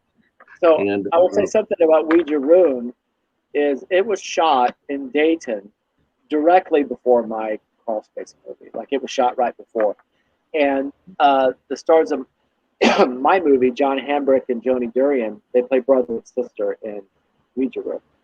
And Joe Kidd's in my movie. He's in it. Iabu is Windermere's in my movie. Rachel Rodolphi's in my movie. So it has a lot of cast. Does it help a lot to have your own stock company, John? Is I mean, what? is that a secret for you too, to have a stock company? I'm always jealous of people that have it. But when they were shooting that movie, like I was shooting my movie right after, and I was like, you think it's okay because John and Joni are playing husband and wife in my movie, and they just played brother and sister in your movie, Henrik's movie. And he was like, don't worry about that. No one's ever gonna. Well, they came out the same day as history had it. Yeah. And it actually helped my movie, I think, because a lot of people went looking and ended up getting both, or vice versa. They did. For my movie. They did. They bought both. And got his. But it was funny because at the time I thought, oh, maybe I shouldn't cast them together because they just played something together. Like, no one's going to know about that. But they actually came out the same day, and it had a lot of the same cast. And I think the reason I did that the first time, Patrick, is, you know, I was relying heavily on people I'd already met that were kind of known, like Aaron Ryan, people that were kind of known entities. But what was funny about it is I had written a part, the sheriff and the girl in the crawl space is played by my old friend Tom Cherry, who's a local, he's a theater performer, local theater performer. He has his own like local radio show. He used to be on public access television with his own show like I did. And so I always thought if I made a movie, I'd write a part for it. And I was really happy to get to cast him. And he introduced me to a group of people that played basically the Dungeons and Dragons group in my movie. That group of people I basically met the day we started shooting, and they were all friends of Tom's that were in his little acting troupe. So yes, I think it's a big boon to have a little troupe of people. So I've sort of tried to cultivate that group of Indiana talent, and behind the scenes too, because it's hard. And I understand why people have a tendency, I mean, look, like Sam Raimi. Sam Raimi uses the same people in front of him behind the scenes for like his brother and Bruce Campbell for a reason. Because, you know, it's hard to get people that are reliable and you can count on day in and day out are going to be there. You know, my first movie, I had, not on the talent side, but on the behind the scenes side, some production people flaked out on me. Didn't want to do things or didn't show up for things. And it was challenging. And so it does make it hard to try to look for new people because of that. And so I do understand why people have a tendency to use. And there is a benefit. But you're right. If you see Mark Clooney's movies, you're going to see a lot of the same people every movie, and same with Henrik Kuto's movies. And because there's a benefit to having a troupe of people in front of them behind the camera you can rely on, especially when you're shooting these crazy, you know, movies in 2 weekends or whatever. I remember when I first started shooting, like I was scheduling 20-page days. And I remember I had a friend that was shooting a movie at the same time I was shooting Crawlspace, and I called him. He had started like a week or two before me. And he shot over several weekends. And I was like, how's your thing going? I was, oh man, we're getting killed. We're like shooting 10-page days. I was like, 10-page days? Man, I scheduled 20 pages. What are you talking about 10 pages? But you know, you can shoot, I probably averaged more like 15 pages a day. But I've shot some 20 and 25-page days. And you have to be, everybody has to be ready to go to do that. Do you use a digital camera? I don't think I've ever been involved. That's not true. I think I've only been involved in 1 or 2 movies that were shot on film. Yeah, because like I say, you could do 20 pages with a digital because you know you can move so fast. Yeah, you have. Well, I think having a television background helped that a lot. Right. I just feel like, you know, the more I'm listening to you, the more I just sort of feel like I sort of think that you got that little bit of creative fever going on, which I think is really good. That the fact that you want to do your own thing. I mean, you're gonna write your own scripts. You know, you don't have to worry about, you know, come up with a good idea and having it, washed 6 ways to Sunday. Now you can take your own idea and you can write your own story, and you can do your story as you originally saw your story. And that's the thing. That's probably my biggest disconnect with, like, talking to you and watching a movie like Amityville Island or whatnot. It's like, like I said before, when we bring our pre-show, to me, I mean, I don't know how this is going to sound to you, but to me, you're far more talented than what you've been showing in those movies. You're a better writer than that. I mean, that's how I feel. And that, to me, now I understand that, because basically you're writing for somebody else. I'm very excited to see the Scarecrow County and a Girl in the Crawlspace, because they're you. What I'm going to see. You might not like it either, though. I don't know. It's just like I don't think, like, every script I've ever, is some of my movies that have come out, 100% of what's in there I wrote. Some of them not very much, but some of them 100%. If you don't like Jurassic Prey, that is 100% the script that no, that's not true. That's 85% of the script. If you don't like Dune World, that's 100%. I wrote 100% of that. That's 100% my movie. Haunted House on Sorority Row, that's 99% my movie. So I think like apples to apples is like my screenplays next to. I think the big difference is money.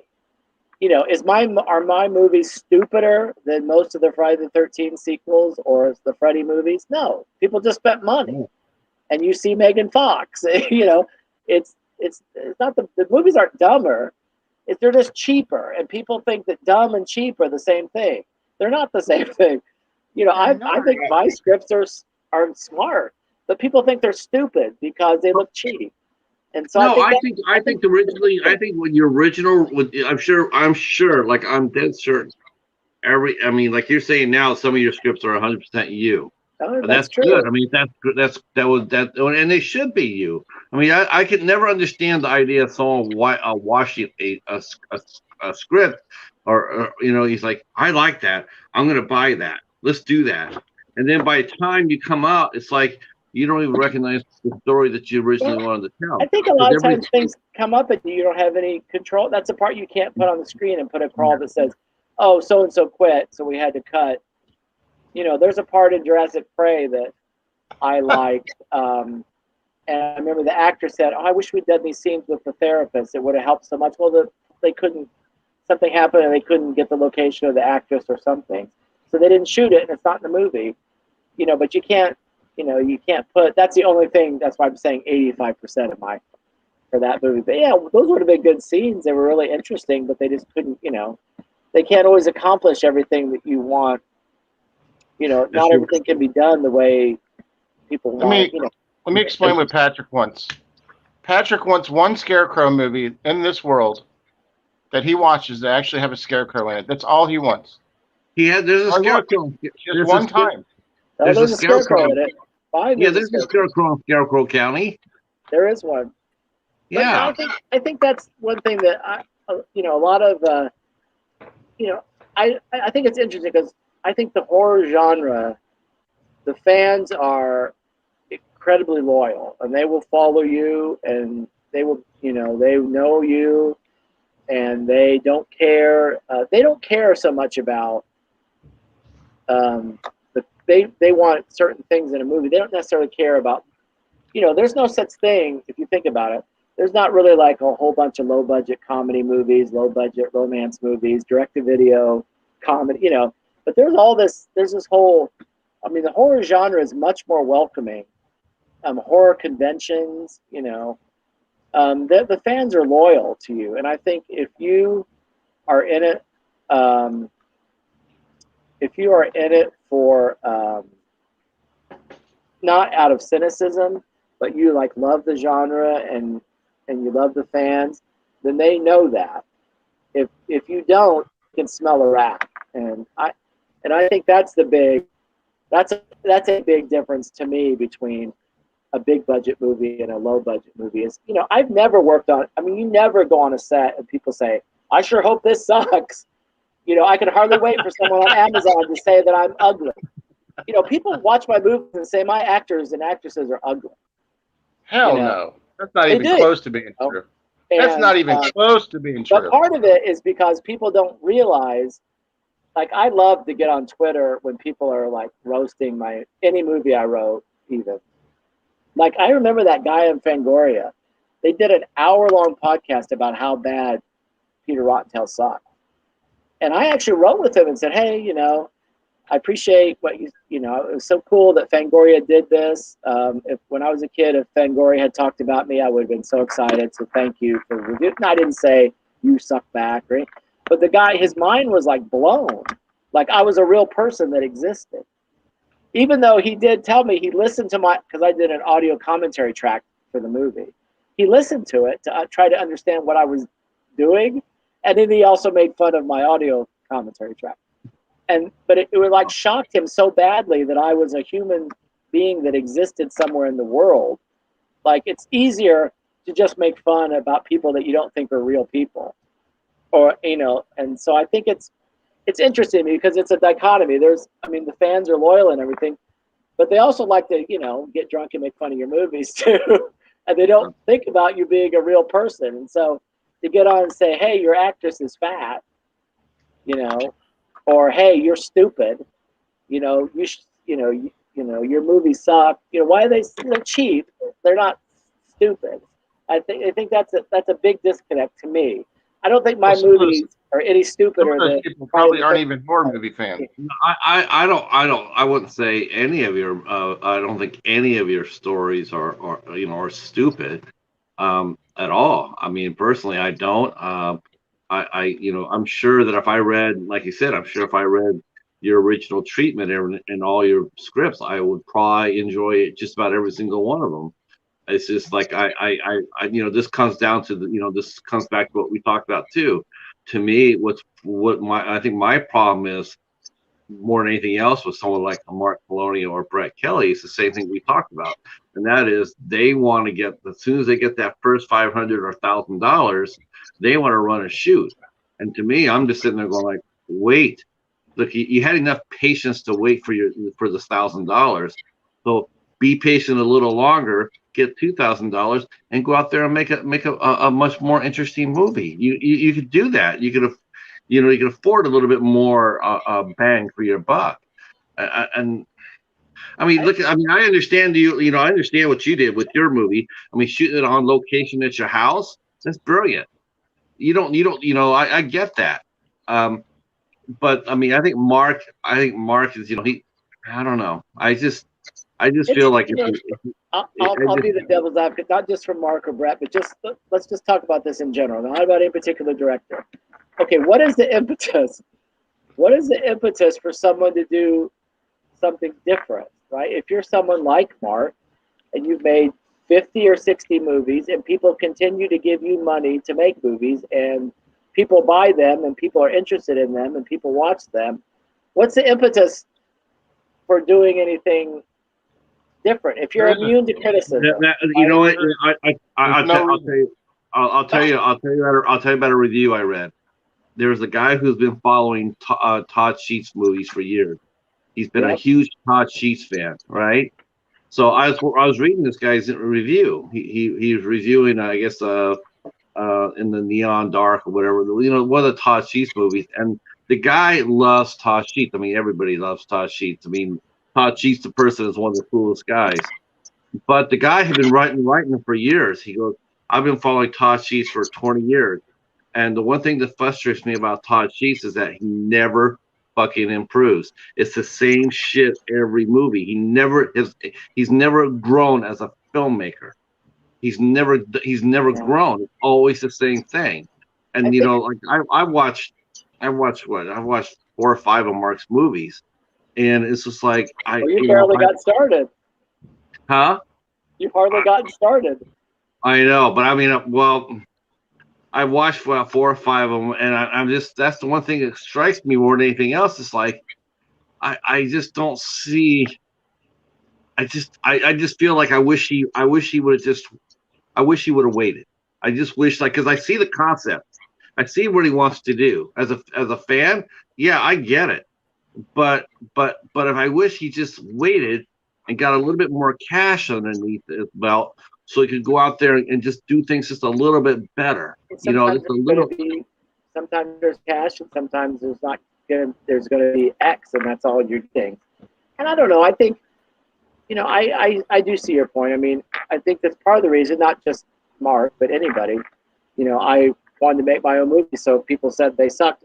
There was no one else to blame but me. Now, right now, if I write for anybody and the movie doesn't turn out the way I liked it, not all of them have. A lot of them I'm really proud of. Some of them I don't ever talk about for a reason.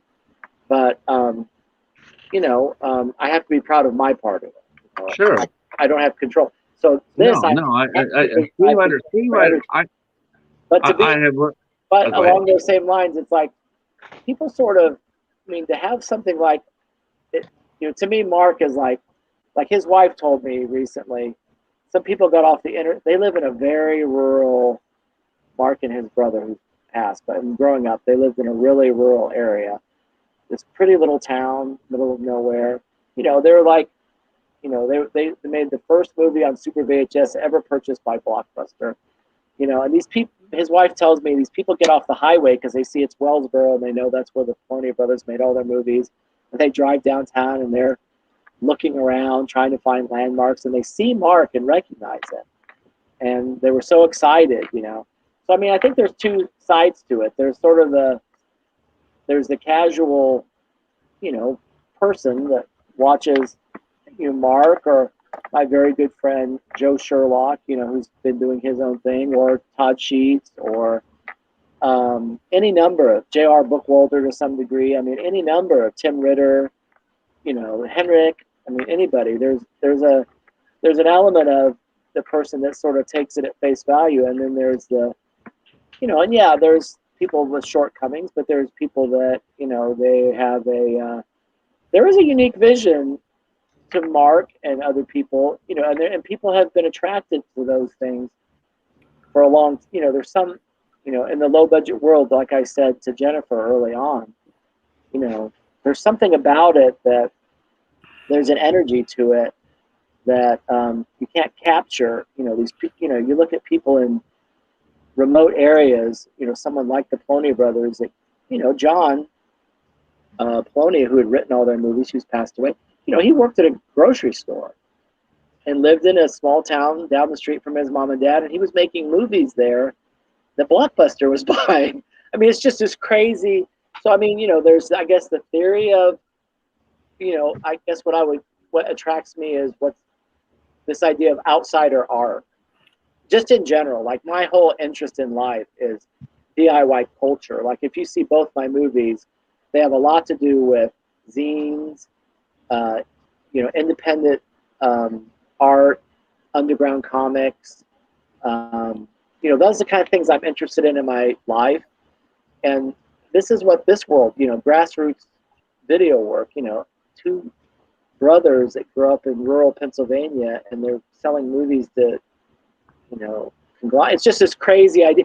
So, there's two schools of thought. There's the face value, man, this is crazy. There's like a pie pan with a string on it, and that's a spaceship, or a CGI thing. And then there's the part that there's this curious vision and drive that's hard. It's hard not to see kind of the, that. And I have just a small part of it because I've written, 6 or 8 movies for them, and just to be on the periphery of that kind of fandom, where people reach out to me and they know all about them and want to know like what I know about the, it's an interesting thing. So yeah, I can see there is an argument, and I'll use my own movies, people, there's more people talking on the phone than there's, okay, that's right. But there's schools of thought. There's this idea of the magic of filmmaking, especially when it rises from an outsider perspective. It is, are there more people that are outside the mainstream that are interested in it? And then there's the face value, like, yeah, this movie was made, and I'll just be honest, anything that's made everything I've ever been involved with, except for maybe 1 or 2 movies, were made for under the SAG, under union rules, which is under $35,000 right now. I think maybe it's 30,000. But the budgets for a lot of these movies can be measured in smaller amounts than that. But let's just say everything was made below union auspices, which is called SAG experimental or SAG student. I suppose that's what they're called. So these are movies that are made in sometimes remote or certainly not in LA, New York, Chicago, outside the mainstream. To me, it's fascinating to have a small part in it, but there is a part of it where you get Letterboxd. There's 1,000 people giving you 1-star reviews that say you suck, but then there's other people that are part of it, and they see another aspect to it. And so yeah, it's a unique. I'd say by and large, the horror community is a very welcoming, friendly, loyal group of people. And it is. I mean, that's what I mean when I was talking about earlier. When you were talking, you and I were talking, it blew me away. It blew me away. Well, first I'm going to say this. Look, this is only your second movie. Scarecrow County is only your second movie, right? So that's only your second one. I'm sure the next time that you come out with another movie, right, for your third movie, I can tell you what I'm not going to see in that movie. I'm not going to see people talking on the phone for a long time, right? Because I have faith in you as a screenwriter and as a filmmaker that you already recognize that and you won't do that again. And that automatically gives you a step up in your third movie because you're going to take the lessons you've learned and you're going to apply them to your next movie. And this is the problem I have personally as a reviewer is I don't see that with a lot of directors. I don't see that with a lot of the directors that we're talking about. I see them doing the same old shtick every movie. It's like there's no growth in it. There's nothing. It's difficult, because what's the margin for anybody? I'm not talking about Mark. Let's just say we're going to make a movie and it's called Jurassic Exorcist. Okay, either you're in or you're out, right? You're not going to go, geez, is Nicole Kidman in that, or what kind of effect? You hear the title and you're in or out. That's it. So then, at that point? Then, if you're either you're going to get drunk and watch it for fun, or you're just going to want to see it. But that's a different thing than that's a product that's being made by people like Wild Eye who will say, okay, we're going to make some movies and they're going to be called Ninja Amityville, and they're going, what I'm saying, they're just going to have all these titles and they're going to find somebody to write them and then someone to make them, and that's a product, and that people are going to enjoy that. So that's one thing. And then there's, I guess so. I mean, if that's what they do, then right. That's what they do. And that's why my first movie, I didn't want to keep just doing that, right? I didn't want to just write another mockbuster for somebody. So my first movie is very personal. People still think it sucks, but and some people like it. But it is It is my own doing. And my second movie, I did try to make a more commercial movie. People still think it sucks. So it's there's nothing wrong with that. I mean, more power to you. And the third movie you make will probably be even more commercial because you've applied you'll apply the same lessons. It's funny though. I'm in Walmart, I'm in Walmart, and so I'm in the top 50 I mean, look at Amazon, and I'm man, this is great. I'm in the top 50 movies in Amazon in horror. Godzilla versus Kong. I'm not catching that. That's fine. Number 2 is Quiet Place Part 2. I'm not catching that. That's totally fine. But I'm in there, right? I'm in the top. Right. I got up to in the top 20. And before exactly. But what's the first thing? So I'm riding high. Wait for my first review. Boom, 1 star. This movie sucks. Yeah. What am I going to do, But then after that, I mean, anybody that just blindly gives a 1 star just because somebody just hit, boom, 1 star. But the next one's a 4 star, but that's the industry, right? There's always somebody to tell you that you suck. And then there's people that like you. So I had a 1 star review the first day, and I'm like, great. But the next day I had a 4 star review. And so my average now I think is 2.5 on there. Well, I already tell you, I'm going to give you at least 4 stars because you put a scarecrow in your movie, and that's really all I care about. As long as you put a scarecrow in your movie, I'm happy. I'm feeling the pain of my good friend Gary Lump, who wrote American Scarecrow that you were talking about, and there's not a scarecrow in that, but he was hurting a little bit because of that. I have some of the critiques of that, but he, it's just he did his part, and what happens after that.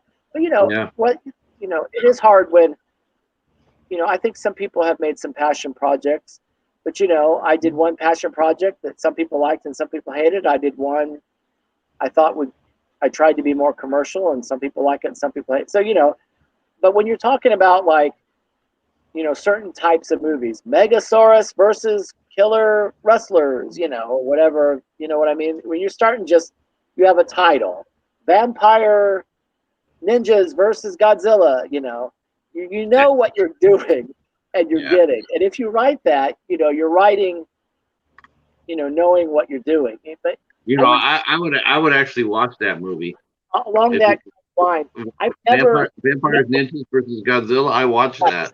Although, I don't think I can get the rights to Godzilla, but Vampire Ninjas there's no rights to that. But I hear that you could probably get what was it, Zillafoot versus American Ninjas. Oh yeah, there's a Zillafoot for sure.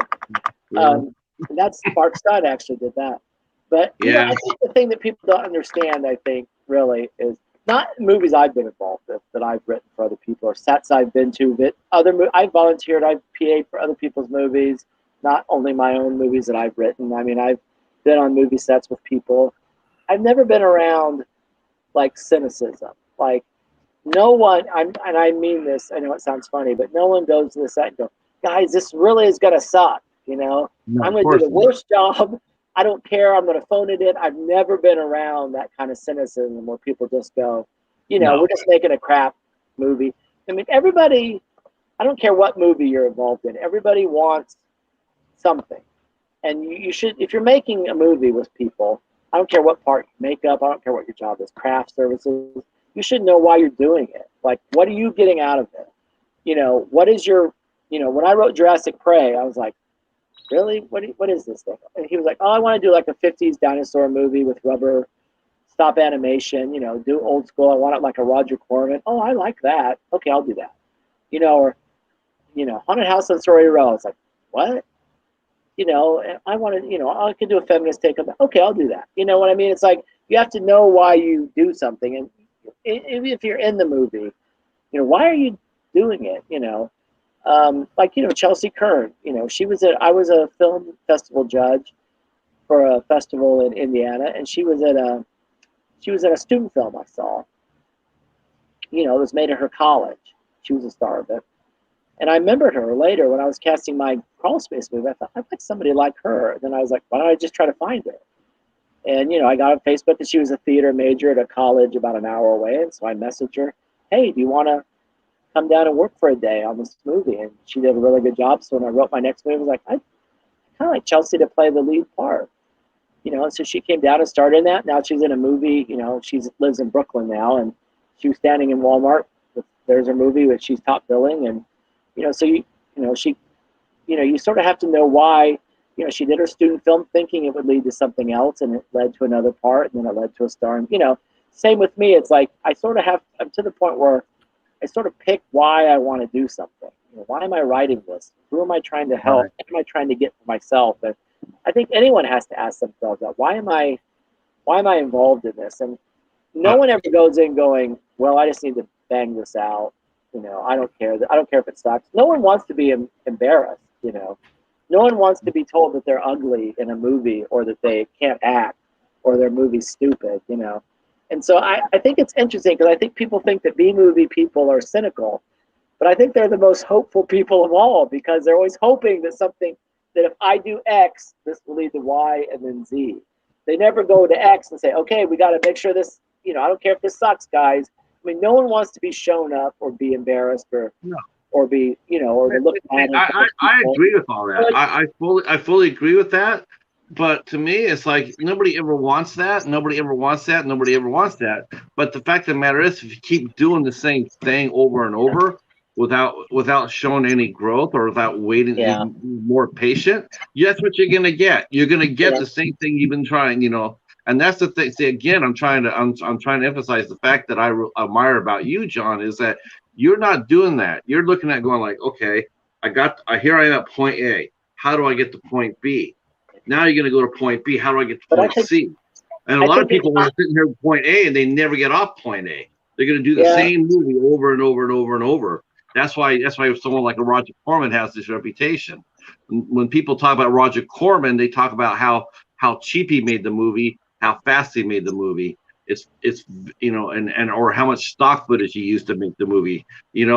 Or no one ever sits there and says, wow, Roger Corman really grew as a filmmaker. Name your 10, did he grow? Did he grow? Nobody really talks about that with him. And, they always talk about that. They only talk about how fast he did it, how cheap he did it, and how much stock footage. But they never talk about how did he mature as a filmmaker? Did he try anything new? Did he, what did he do to stand out? But he didn't, because that's not what he wanted to do. He just wanted to make movies. So that's his legacy. His legacy is, I made 200 movies, and I can tell you right now, you made 200 movies, but I personally, I own like 4 of you, and then it's like, I mean, it is hard because there is a money making element. There is an element where you if you sell movies, you can sell more movies, and if you can't sell movies, you're not going to be allowed to make any. So there is a part where if certain things work, people keep doing them. And I think that is a challenge. But I also think that filmmaking is even my own. I'm sitting here like, I wrote and directed, but my movies are really, it's what everybody has brought. I made a movie to make my own movie, but the truth is, it's really not my own movie. It's what the different performances were, and what those people brought, and what the ideas that the director of photography had, and honestly, things that were fixed in editing or a different perspective. I mean, so it really becomes. So it's hard to lay all the blame or all of the success of a movie on one. Even my own, like here I am saying, I'm a writer director, but to be honest, the way Aaron played the girl in the crawl space, and the way my editor edited certain things that I hadn't thought about in Scarecrow County, and the way my director. Did you edit your own movies? What's that? Did you edit your own? No, I'm too far removed from that world. I can't keep up anymore. But it becomes like it really is it's a conglomerate. I remember one time being on a movie set. I won't say what this was. And there was a mistake one of the days, like a bad mistake that would be hard to fix, like in a costume. And everybody started like trying to explain like how they could work around it and talk around it and put it in the movie to fix it. Because no one wants to be, and I don't think anyone ever noticed even when the movie came out.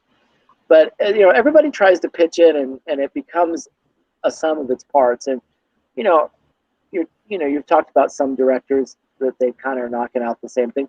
Part of it is, because they're being hired to do, someone hires me to write Sharks versus Aliens. Okay, I'll go do, for why I want to do it. This is what I'm going to do. But there's sort of a product version, but all the different parts are by people that are trying to do something, they're trying to get somewhere. Maybe overall it gives an impression of, well, we're making the same things over and over, but they're, I think individually, even my movies that I'm taking all the credit for, they really are the sum of everybody's content. And this includes like makeup people and a PA. I said, hey, go stand in this field and be this person, and now you're in the movie. I mean, it is interesting. It's funny because we were talking, Patrick, before about somebody we know that wants to quit the industry because they're so upset about bad reviews and everything. It's like, it is part of it, but that can't, if I got upset every time I looked at Letterboxd, especially, I can't be upset because, you just do the best you can with what you have at hand, or you know why you're doing something. And if people don't understand that, you can't explain it. I can't get on everybody's podcast and explain my life to people, and they're just going to have to. People are going to like it and not, and it's a tough it's a tough thing, you know. I do try, you know, I get on YouTube and or Twitter or wherever, and I try to comment. I don't care if the review's good or bad. I get on there and say thank you for watching, and I don't get on there and try to defend myself and say, well, if you only knew how hard life was. You know, it's like I don't go to a restaurant and say, well, this food sucks, and then the cook comes out and says, well, if you knew how hard it was to cook. I mean, you know, I just don't, it's just a different. I just don't feel like I should go on and start explaining myself to people. It's just you put out what you have and let the chips fall where they may, and it is tough sometimes. Yeah, but I mean, it is a product of everybody's work. The director you and I are talking about, you know, to me, it's like, you know, like I mentioned, you know, I looked at, you know, one of his movies, and I just looked at it. Then I looked at one of his actors that was in this movie. He turned around and directed his own movie. And the difference between the one director, the one that wants to quit, and the one that's just now new to it, holy shit. I mean, here's this guy. He's got dozens of movies underneath his belt. And here's this guy who probably doesn't have that many. And I have to double check. And yet, his movie was just like, it wasn't even the same zip code. It was so much better. It's like he took his time, he worked hard, he got a good script, he got a good story. He took his time with this movie, and it shows that this movie is just outstanding for what it is. It's not that he had $1 million more, or not because he had a better cast or anything. None of that. It's just that he just probably had more money. I'll tell you the honest to God truth. I think part of it was that he probably had more money. He probably waited until he had a workable budget. Then he went ahead and did it because he used practical effects. Now you know that ain't cheap, but he waited. He waited for that, and then he spent the money. He put every penny he had on the screen. Whereas the other guy, he spent $216 to make a movie. He spent $216 to make this one movie, and it's just like, and it absolutely showed. And it's an absolute car wreck. And it's just like, how is it you spent $216 and you got all your friends to come here and do this movie for nothing, and it shows because they're not professional actors. Okay, they're not professionals. You can definitely see they're reading off the cue cards. I mean, and the thing that it is, those, like I said, you know, like I explained to you how I do my reviews. I do my reviews as if would I buy this movie? Because I'm writing my review, and hopefully my review is getting you to get off and sit there and say, I want to see that movie. But he put no effort into it, and it showed. It really shows. There's nothing there to it. And it's like, and it's like that with a lot of his movies. There's just no passion there. It's just like, I'm making a movie. I got $500. I'm throwing it on the screen.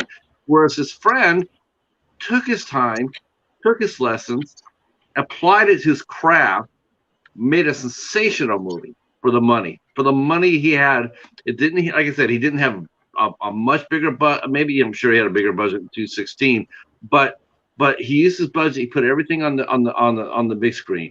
He made sure he had a good script. He has some comedy in there. He had a couple of really inventive kills. I mean, this guy's new. He doesn't have big credits, but he took his time and he did it. And I can sit there and tell you and everybody else here in the panel, like, you should buy that movie. That's a movie that I would recommend. In fact, I did. I reviewed it and I said, this is one of the best movies I've seen this year. And it really is. It's so much fun. The spirit is there. I'm excited to see your Scarecrow County. I really am. I'm going to buy that movie. If I can't buy it, I'm going out tomorrow to look for it at my last Walmart. You can watch it free on Tubi. If I don't find it, I'm going to buy it off of Amazon. But I am so looking forward to seeing. Free. Huh? You can watch it free on Tubi. We're very into physical media here. Yeah, I don't want to watch it for free. I want to own it. I want to go ahead and buy it. I want to support you, and so that's what I'm going to do, because I believe in your talent. Everything that I thought about you, John, has been justified with this interview. I knew exactly what I was going to get when I talked to you. I knew it. I'm going to buy it and watch it for free. How about that? I just knew it. I just knew that you're the type of guy, and the talent you have was going to be right there. I knew it. Well, we'll see. Yeah. We'll see No, I can't wait. What is your next movie? I mean, what are you going to try to do next? If you can talk about it. I was a day away from shooting more of a thriller style movie, and I'd like to try to get back to that. You know, where everybody's trying to get back started again with. Now I've written quite a few recently for other people. Jesse James Unchained for Henrik Kuto and Dayton. It's a Western, and that's going to be that's going into post-production. I've done a couple fun ones for Mark, and I've got one for Joe Sherlock that I did, who's an Oregon filmmaker that's been around. He's been around since probably the 80s as well.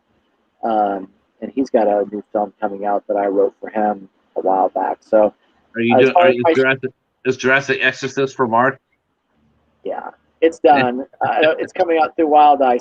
That's an exclusive scoop for you, because I don't know that people know that's the third of that 3 that I wrote really quickly. Oh, okay. I'm really proud. It's all got crazy time travel in it, and I think it's a fun script, but I haven't seen it, so I don't know. You know, the 3, I think Amityville Island is crazy. Like, I wrote it like a fever dream. So I like the script for it, and people think the movie's bizarre, so I like that. I think Sharks Encounters of the Third Kind. You know, it didn't come out exactly like I'd hoped. Not everything I put is in there, but you know, I think it's pretty fun. The one I just did for Mark that came out, it's called Dune World. You know, it's supposed to be a mockbuster for Dune, but it's really not. It's more of a psychedelic 60s. You know, I love Soviet science fiction of the 60s and 70s. It's more like that than it is Dune. So those are a couple things I have out and about right now. I have another one I did for Mark that I don't want to tell you the title of. It's too insane, but it should be coming out pretty soon. The Attack of the Ouija Toaster. So I've got a couple things that I did for other people. This is stuff I've written over probably the last 2 years. Microwave Massacre versus Ouija Toaster. See, you're just right in the future right there. That's how it starts. Sometimes it's just, okay, we're gonna do Ouija mummy versus there is a Ouija mummy. Okay, Ouija vampire versus Scarecrow of Amityville Horror. Scarecrow of Amityville actually is a good. That's actually, wait a minute. Forget I said that. I'm going to start writing. But you know, that's how I want it. I want that movie. Actually, I wish I'd called. I wanted to call it Scarecrow County Line. You know, like those old time 70s moonshiner movies, like Scarecrow County Line. That's what I wanted to call it. My first movie I actually wanted to call The Girl with the Grindhouse Heart, but people told me nobody would understand the title. So it has a more exploitive. I wrote it, The Girl with the Grindhouse Heart. Did you say exploitative? People thought that. I saw Leon's head just jerk straight up, like ears alert, because he's the king. He's the king of exploitation. That's right, Leon. Well, that's how it got a poster and stuff like that. Is it has a more exploitation name? People thought Girl with the Grindhouse Heart. My kind of drama there. I mean, genre. Yeah, Leon's going, yeah, exploit. It looks more grisly there than it is in real life. I think that's what has surprised people. A girl with a machine leg. That's all I need. A Ouija leg? A girl with a machine gun leg. That's all I need. Planet Terror style. Right. Yeah. See, I think that's why they didn't like, because people would think of that Grindhouse movie that didn't do very good. I think that's why they didn't like the title. So yeah, it's a lot of times people do start with the title, and once you have the title, but I always try to add in things that, like I said, like if people want to see that movie, they like the same things I like. So I try to throw in ideas, and especially my 2 movies have a lot to do with DIY culture and underground comics, underground artists, zines, stuff like that. Because Hobbs wants you to put pumpkins in your next movie. Pumpkins, I don't know, they rot kind of quick. I don't know. That's a practical problem. Maybe I don't know. Sorry, Hobbs. I tried. Oh, witch, always a popular choice. A witch. Actually, I could drive over and borrow that, Hobbs, since you're only about an hour from me. I'll just come borrow that when I need it for the movie. Well, if you want to borrow my Ouija shark, you're more than welcome to borrow. I could be there in about 6 hours. I think. I'm not exactly Right. sure. You could borrow me for any of your movies. I'll work for free. That's all I need to hear, brother. Your cast. When we start. Oh, Hobbs, do it. I'm in Do it, Dayton. You need me? I'm in. Oh, Okay. do it, Hobbs. I got I'm down. I'm Don't down. worry about it. I'm Oh my down for God, any role. that would be It is cool. funny because Make when I him made show my his face, though. He tries to hide his face. Yeah, you got to make him show his face, John. But that would be fun, Hobbs. You got to do it. Stay in touch with go. God. It's and boring do it. though. Movies making is boring. It's not exciting. What were you saying though? You said you were talking about something. Oh, I had a friend so at the college I work at, there was a group of students that decided to have a little viewing party of like because I was kind of on the low at work about my movie making world, but they found out about me unbeknownst to me, and they started screening all the movies I'd written and getting drunk and watching them. You know, they were called the Oak Theater Club. That's the truth. So I found out about the Oak Theater. This is a bunch of college kids. This is like some college kids. So when I made my Crawlspace movie, one of the guys was like, I really want to be just an extra in your movie. And I'm like, man, we don't got an extra sandwich in this movie. There's no extras in this. I mean, there's no extras in the movie. There's no extra anything. He's like, I really want to be in it. And so I told him a little bit about it. And so there's a bunch of, like, it starts with, like, you find out there's been all these kidnapped children and you see these different missing pictures. So he made one himself, featuring himself as a child so he could be in the movie. So oh my God. That's he's brilliant. in one of the missing photos. I'm gonna do that. I'm gonna send you a picture of the cheetah. You got to put him in your next movie. So then when I made Scarecrow County, so this guy was the mascot of he was the mascot of the sports team at the college. So when I did the Scarecrow movie, I was like, I need somebody that could really be expressive, where you really can't see his face. He's wearing like a canvas sack, but he has to. I had to ask him. So his name's Andy, and so he played the Scarecrow in the Scarecrow movie. He was excited as could be to finally be in one of the movies he was getting drunk to a few years before. So, I mean, I'm a man of stature, and I don't have to be on camera, or I can be on camera. I'm down with whatever. There you go. John, I just only have one. We only have one request for this future casting, is that when Hobbs shows up for wardrobe, please make him wear Cleveland Browns jerseys. No. Hell no. Oh, come on. You're a Bengals guy, probably. Make him wear a Baker's Mayfield jersey. You're a Bengals guy then. Yeah, maybe depends. If you let me in your movie, I can be whatever fan you want of the NFL. Okay. See, that's where the trouble That's what I'm starts. saying. You'd be perfect as a Browns fan, Josh. I like the Colts. Hey. If you wore a brown shirt, it'd be like a red shirt in a Star Trek episode. There you go. Wow, Guys, it is definitely past my bedtime. I know you guys go a little bit later usually, but I've got to sneak out of here. I actually have to go to work. I've been home all this time, but what a great interview! Thanks so much, man. This has been. Hell yeah. We've been so lucky. We've been so blessed. We got so many great people to talk to. I've definitely had a lot of fun with this.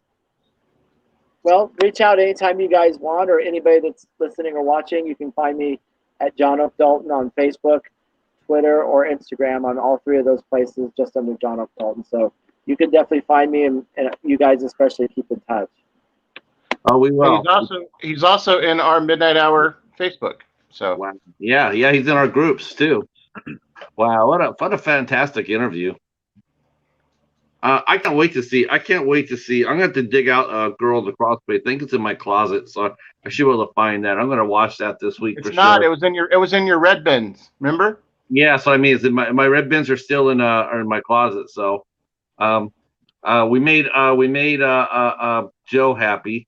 I told Joe that Jurassic Exorcist, and he's going nice. And it doesn't take much to make Joe the horror man happy. I'm telling you. So the next 20 minutes, I just want Leon and Jen to talk, and you and I are going to sit here. We're going to let them have the floor. Well, yeah, Leon's How got about some that? news. Leon's got movie news for us today, and then Jen's gonna play the bugle, and I'll do the bugle after Leon does the news. All right. Got a few things listed here. Let's see. We got Alone in the Dark coming to Screen Factory. Leon, do you need a bugle before you start? Yeah.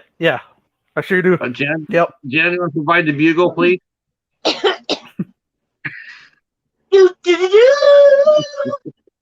Awesome.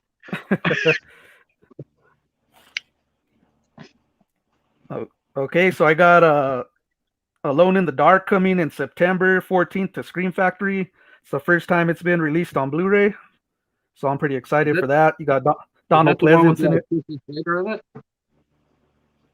I know it has Donald Pleasance, but I don't know who else is on the cast. Okay. Yeah. Oh, that one. I thought it was the Yui Bowl one. No.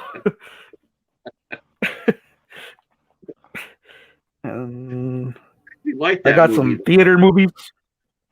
Let's see. Quiet Place 2 is coming to 4K and Blu-ray on Tuesday. That's a fast turnaround. And Don't Breathe 2 is coming to theaters August 13th. I'm pretty excited for that one. Oh, yeah. Yeah. That's the exploitation right there. Yeah. Got some VFW cast member there. Oh, yeah. And Jason, that's pretty much it that I got on movies. Joe just said that Jason and him watched Alone in the Dark, the Yui Bowl version tonight. Oh, that's good. How's the Yui Bowl version stand up? It's probably not the one he watched though, right? I thought Tara Reid looked really cute with glasses though. Tara Reid. Yeah, Alone in the Dark. That's with Donald Pleasance, Martin Landau. I want to say Jack Palance was in that, and Dwight Schultz from the A-Team. No, the 1982 movie. Okay, okay. He just said no. I thought he would sit there and say fuck no, but he only gave me a no. Okay. Thanks, Joe. Joe. All right. Well, I know that Snake Eyes opened up not so great over here. It looks like it made under $14 million. Yikes! And that was budgeted at 110. So hopefully they got a lot of subscriptions to HBO Max, and so we'll see. Though I heard the reviews has said that the story is sort of pedestrian, but that's the origin story. I don't know how anybody can get down on an origin story. Everybody knows the origin story is the weakest story. Patrick, after listening to you tonight, I don't know what you like. I don't know if you like movies at all. I like movies fine. I think Patrick likes to talk, but I think after tonight. No, I like movies fine. It's just like I don't really like really bad movies. That's all. But they all can't be like Titanic, Pat. Sorry, buddy. I'm not looking for Titanic. I'm looking for something like The Devil's Doorway or The Devil's Candy. How many people do you know have seen The Devil's Candy and The Devil's Doorway? Well, I know at least you saw Devil's Candy. I know I saw Devil's Doorway, so what more do I need? Leon and Jen, have you guys seen The Devil's Doorway? Or The Devil's Candy? Nah. I have not seen The Devil's Candy, but I've seen his doorway. See, Jen saw The Devil's Doorway. She said she's seen his Devil Doorway, not the movie. She's seen The Devil's Doorway, but not the movie. Am I right, Jen? Or have you seen the movie? I've seen the movie. Oh, I misunderstood. Take that, huh? Take that. And I walked Pat- in, and the devil was pretty nice, man. Pat, what you got to understand about the Polonia brothers, my friend, they've been in the business for years, dude. If it Yeah. sells, and if it's making money, it's just like chicken nuggets, dude. Some people don't like them the way that they are, but they fucking sell. Yeah, but that's Sorry, like this is how it is. Yeah, but you're asking people to sit there and settle for a White Castle diet and not tell them that it's okay to sit there and want a Big Mac diet. You know how many people like White Castle, Pat? Yeah, but if you have a chance to eat a White Castle versus a Big Mac, where do you really want to eat? I mean, you gotta eat. If you have a choice, if you don't have any choice, then fine, White Castle's all you got. But when you have a choice, wouldn't you want to have a Big Mac or a Whopper? Well, back in the 80s, when the Polonias were making movies on VHS, there wasn't 100 different options. So you got to figure they were the big dogs back then. That was back then. Why do they have the same practices today? They're operating like they were in the 80s today. Today's different. It's way different. You don't move forward. That's the same thing that reviewer said about Todd Sheets. He absolutely loved Todd Sheets. He loves Todd Sheets. And he likes his movies, but he says that every single movie is the same thing. It's like was you the reviewer? Did you write that stuff? No, I didn't write it. No, sure? I read it. I'm like, I'm watching I'm sitting there watching the guy, he's not harshing on Todd, but he's just sitting there going like, he hasn't grown as a filmmaker and he's disappointed. As a fan, he's disappointed. That's what he wrote. I've put aside a whole bunch of movies from my collection that I'm sending you, all of which have a scarecrow in it. Really? Just for you. Whether they're good or bad movies, I don't know. But they have a scarecrow in them. You hope they have scarecrows. Now, the scarecrows may look like, trash, but... Joe's going White Castle. Exactly. White Castle's hot, man. Okay, all right. Seriously, what's the last time you actually think Joe ate a White Castle? I don't think Joe eats White Castle. I think Joe eats Whoppers. Or Wendy's single. I don't think Joe eats either of them, if you want the truth. Or Joe eats Chipotle. I can see Joe probably eating a burrito bowl before eating any of the garbage that I eat. I hope everybody has their multi-pack mania videos done. I gotta see if I have a Scarecrow multi-pack. Do they all have scarecrows in them? I don't know what the theme is. I have multi-packs, but there's I actually have those actually more or less contained together. I actually have those contained. I could actually do a multi-pack. Why don't you do it? There's 8. I don't have that many 8 this week. Huh? I don't have that. I don't have that many. You have to get one out of an 8-pack. Oh, is it out of 8-pack? Yeah. Leon, are you doing it this week? I'm not. I don't have too many multi-packs. I need to get more. No, I don't either. More to the collection. I have maybe 12 or 14, maybe. I just can't stop admiring Leon's collection back here. Look how detailed it is. No. I thought he would swap out his arrows for ISC this week, but I think they're all arrows still. They're on the left side. You just can't see them. The IFC. Nice. Do you put all your movies by distribution, Leon, or do you do by how do you organize your movies? By company, and then my horror section, random, is just together, and then big companies I put together, like Arrow, Scream Factory, Vinegar Syndrome, and Severin. But that's pretty much how I do it. I see next week for the midnight hour, Leon shows us all his movies. No, that's only for Tim. He does a movie room tour. I'm gonna have to blur out the Jen, one. Oh yeah. Joe says he eats anything, really. Okay. Yeah, but what's the last time you had a White Castle, Joe? Seriously. Zach and Mary make a porno. Hey. Hey. What? Jen. Found it at the library for $1. Oh yeah, yeah. Classic I movie. think. Yeah, I love that. Is that where you got yours at the library? Yeah. Nice. Libraries rule. Truthfully, the multi-pack challenge is fucking awesome. I love it.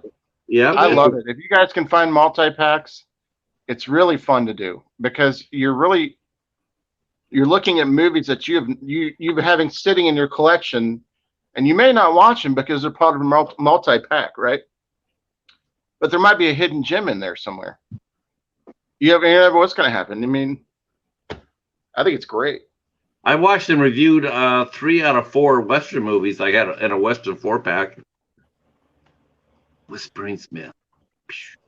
So, Jen, how's your collection coming along? Are you putting everything, separating all the stuff you're getting, or what are you doing? Yes, are you I putting them in alphabetical order? Or what are you? I'm putting all my horror together, all my horror DVDs, and putting them in alphabetical order. Okay. Not by actor anymore, because it's too darn confusing. I think next week for the midnight hour, we go on Jen's movie room. We're gonna organize the movies by the serial code on the back. Yeah, how many kills they got? Well, this movie has 50 kills, and this one has 46, and this one has 42. So what all did you guys watch this week? Let's go around the room. Let's start with Leon, Jen, then me, and then Cheetah. Wait, let's go Paladin and then Cheetah. That's right. Paladin is the Cheetah. Okay, I watched. Or whose turn is it? Sorry. We're gonna go you first, then Jen, then me. We're gonna go. Okay. I watched Night Feed, a 1988 straight to video horror film, and I have a review on my channel for it. You guys want to check it out? Yeah, I plan on watching that. And then I'm watching the Saw franchise currently. I picked up Spiral, so I'm going in order with those. Hell yeah. And then I'm also obsessed with that Cecil Hotel documentaries. I've been watching those. So. Okay, I got a question. I got a question for you about the Saw movies. Did you cry when Dina Meyer got killed in Saw 3? Yes, I was very sad. But I just told my kids it was something in my eye, you know. They're staring at me. No, I'm like, Dad's okay, you guys, you know. But no, that's a very sad part. With your kids when you cry. I think we should blow the bugle in the respect of Dina Meyer dying. What do you think, Jen? Okay. Okay.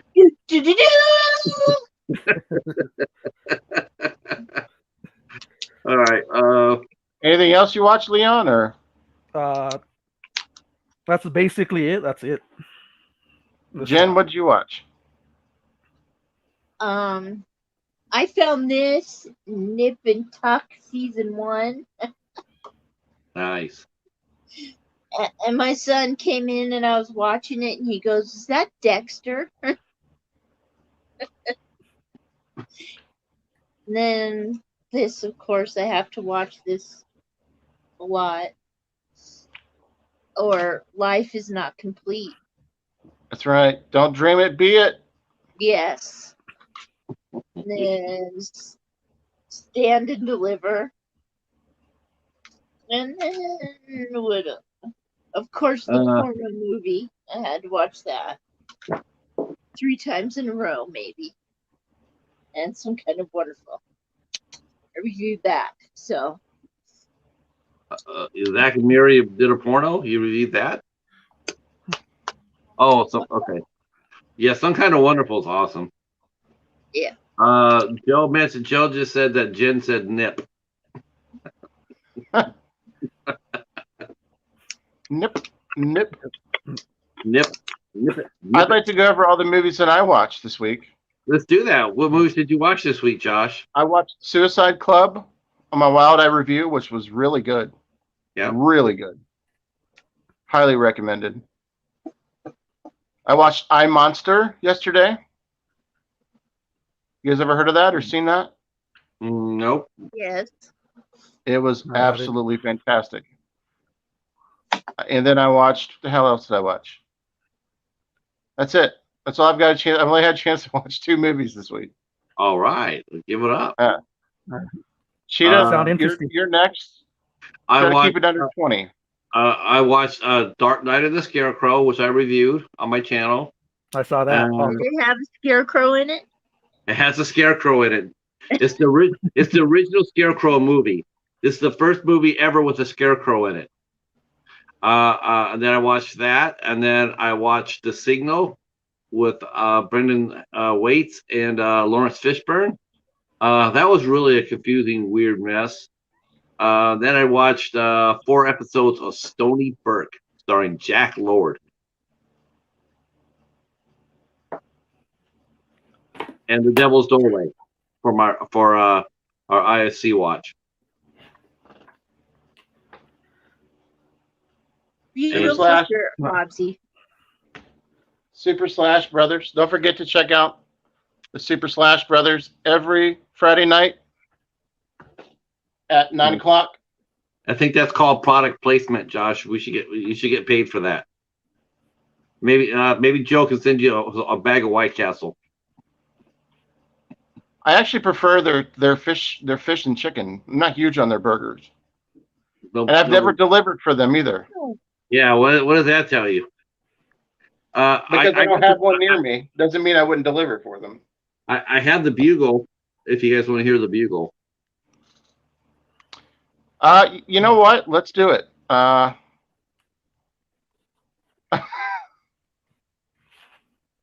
Ladies and gentlemen, the Bugle.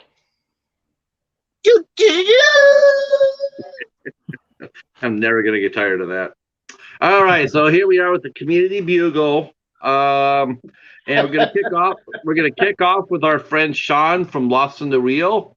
So he got to partake in a major press junket for a movie. He got to actually be included in the journalists that got to ask a couple of questions out of the cast. So we got to talk to Winston Duke, Zazie Beetz, and one other star than the director. He did really, really well. I gotta hand it to him. He was really on point. He didn't try to overstep it. He just went ahead and just knocked it out of the park. And wow, it was really impressive. I was really happy for him. So he's gonna be doing the review a little bit later. The movie sounds really good. I wish I could remember the name of it, but I watched him at work, and yeah, he said he was really nervous, but he handled himself like a real pro. Let's see. Casey Interwedge Kaiju has a contest running till the 1st of August. It's gonna be a Godzilla multi-pack. It's 3 movies. When did he announce that? Chadwick mentioned he watched Horror Freaks Dan Taylor interview. So there's Casey's giving away a Godzilla 3-pack, multi-pack. Martin, Anthropomatic Fiends, his contest is still going. I'm not sure when it's supposed to end, but his contest is still going on. Big Daddy J, Justin, his contest is still going on. He's trying to do a drive for 100. So if you do a video, you can enter and help him push to 100. See, Jennifer is getting boxes from the community. She's been posting videos from all the boxes that folks have been sending her. So her collection is being rebuilt, and she's very grateful. And great stuff to watch. Broncos Juggalos 1200 contest is still going on. He wants you to reenact a key scene from a horror movie. I can already tell you, based on what I've seen already, Joe will be winning that, because Joe did the most scariest moment in horror movie history. No way, I did. No, he did. He did Boy from Phantasm. Sorry, That I did a girl going through a TV. Yeah, but he did boy. Her head went through the TV. Yeah, but he did boy. Boy. I mean, that's shit. That's enough to make me poop my pants right now. Bronco said he didn't want one word. He wants a whole scene. Believe me, you seen that scene, Jennifer. Does he really need to have more than one word? That's a rule, though. That's a rule Bronco made. I think Joe's gonna win. Because that scared me. Let's see. He also has Lisa Wilcox is coming to one-on-one with Bronco Juggalo. I don't know when the look at Joe's doing it again. Stop that. Boy. Shit, that's a scary ass scene. See, you don't need more than one word than that. Now, it would have been funny if he would have went, boy, let's go to White Castle. But he didn't. He just said boy. So Vasim also did a contest drawing. He did a 200 sub drawing. The contest was only to the UK, but still was fun to watch. Really loves his contest, his drawing video. His whole family showed up for that. His wife and his 2 sons. Very cute, very, very cute. And the winner of the contest was the Lost Boy. So, and Vasim did reach 200 subs, so that was great. Hobbs, our own very own Hobbs Horror, has booked a guest. He booked Helen. I'm gonna miss that. Helen K. Thompson on the 8th of August. That's our guest here on the Midnight Hour. Is Helen K. Thompson. She's an actress and writer, actress and producer. Our own very Hobbs Horror booked his first guest. Let's see. Marshall from Mellow Nomadic Adventures. He is doing a great guest list, playlist of his minivan conversion. So he's going over, he's revamping his minivan. You can all check that out. He's got a playlist for it. It's a lot of fun to watch. I don't know what it is about those van life videos, but they are really fun to watch. Leon, real quick to interject, we also support van life and survival videos and channels for people that are trying to move into vehicles and stuff like that. We got a lot of friends in that community. Yep. So a lot of people you might be able to network that Jen, I think you've met a few of them, but campers, people moving into campers for part-time, just for full-time shits and giggles. You have a lot of people that watch us that are in those communities. So okay, just a heads up. I'll look out for that. Thanks for letting me know. Oh yeah. Old AF reviewers did a shout out video, and they shouted out like 8 or 9 channels that need some help. So I went over there and connected with a couple, and really fun video too. Those guys really knock it out of the park with their videos. It's hilarious. Cause is still cranking out some great video reviews.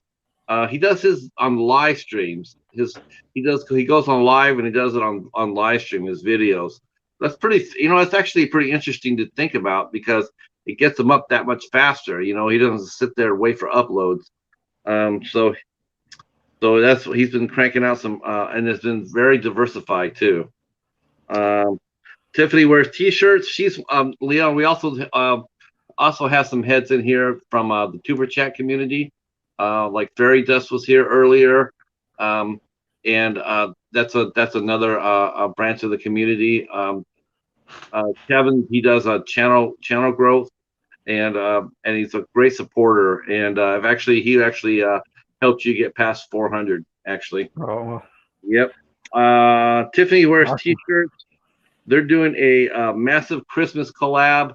They did 18 channels, and they paired them up, partnered. And then they did a cross promotion with the 18 channels. It's pretty massive, actually. Pretty fun to watch. Jay and Sean, assholes for movies, assholes watching movies. They are back. Jay has some serious health issues. They explain what happened. She had like 3 tumors removed from her arms. Really bad. I swear to God, I thought she was in a car accident. They showed her wound. Oh my God, I thought she was in a car accident, but nope. Let's see. So they're back out and about. The World Waffles is selling some excess films and a 4K player. He posted that in the midnight hour and the 8 questions with movie groups. Some really good news. Really good news. Now It's Dark is finally moving. They're up to 939. So they're finally able to move. They couldn't get past 936. Every time they went to 936 as far as they could go. But it looks like that maybe their account has been unfrozen. So now they're at 939. So now they're moving up. So that's really good. Let's see. Tracy from Midlife Mama. Please keep her in your prayers. She's going to go in healthy problems too. She's going to be facing surgery, and she could use all our support.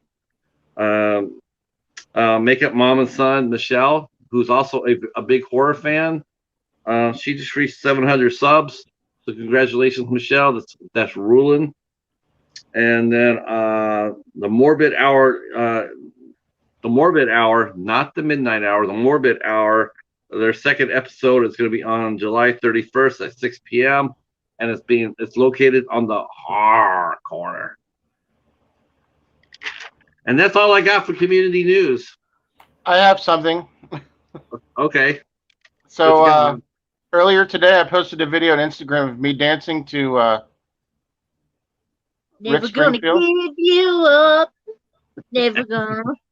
I tried to include it in my video today, and I got a copyright strike. You got a what? I tried to include it today in my video, and I got a copyright strike, so I had to redo the fucking video. Damn. Oh, man, that sucks. That's okay. It was just fun. Leon's at 412 connections. Everybody make sure to connect to Undeadnightmare24. That's all one word. Leon. Yeah. Mm-hmm. Undead Nightmare 24. Jennifer Tochi is at 228 connections. Yay, Jennifer. Have Cheetah Reviews at 295 connections. Oh. So everybody, let's all connect together. 295 or 292? You're at 295 about 10 minutes ago. Wow, that's news to me. Let me hit my Yeah. 294. Wow. Okay. Yeah.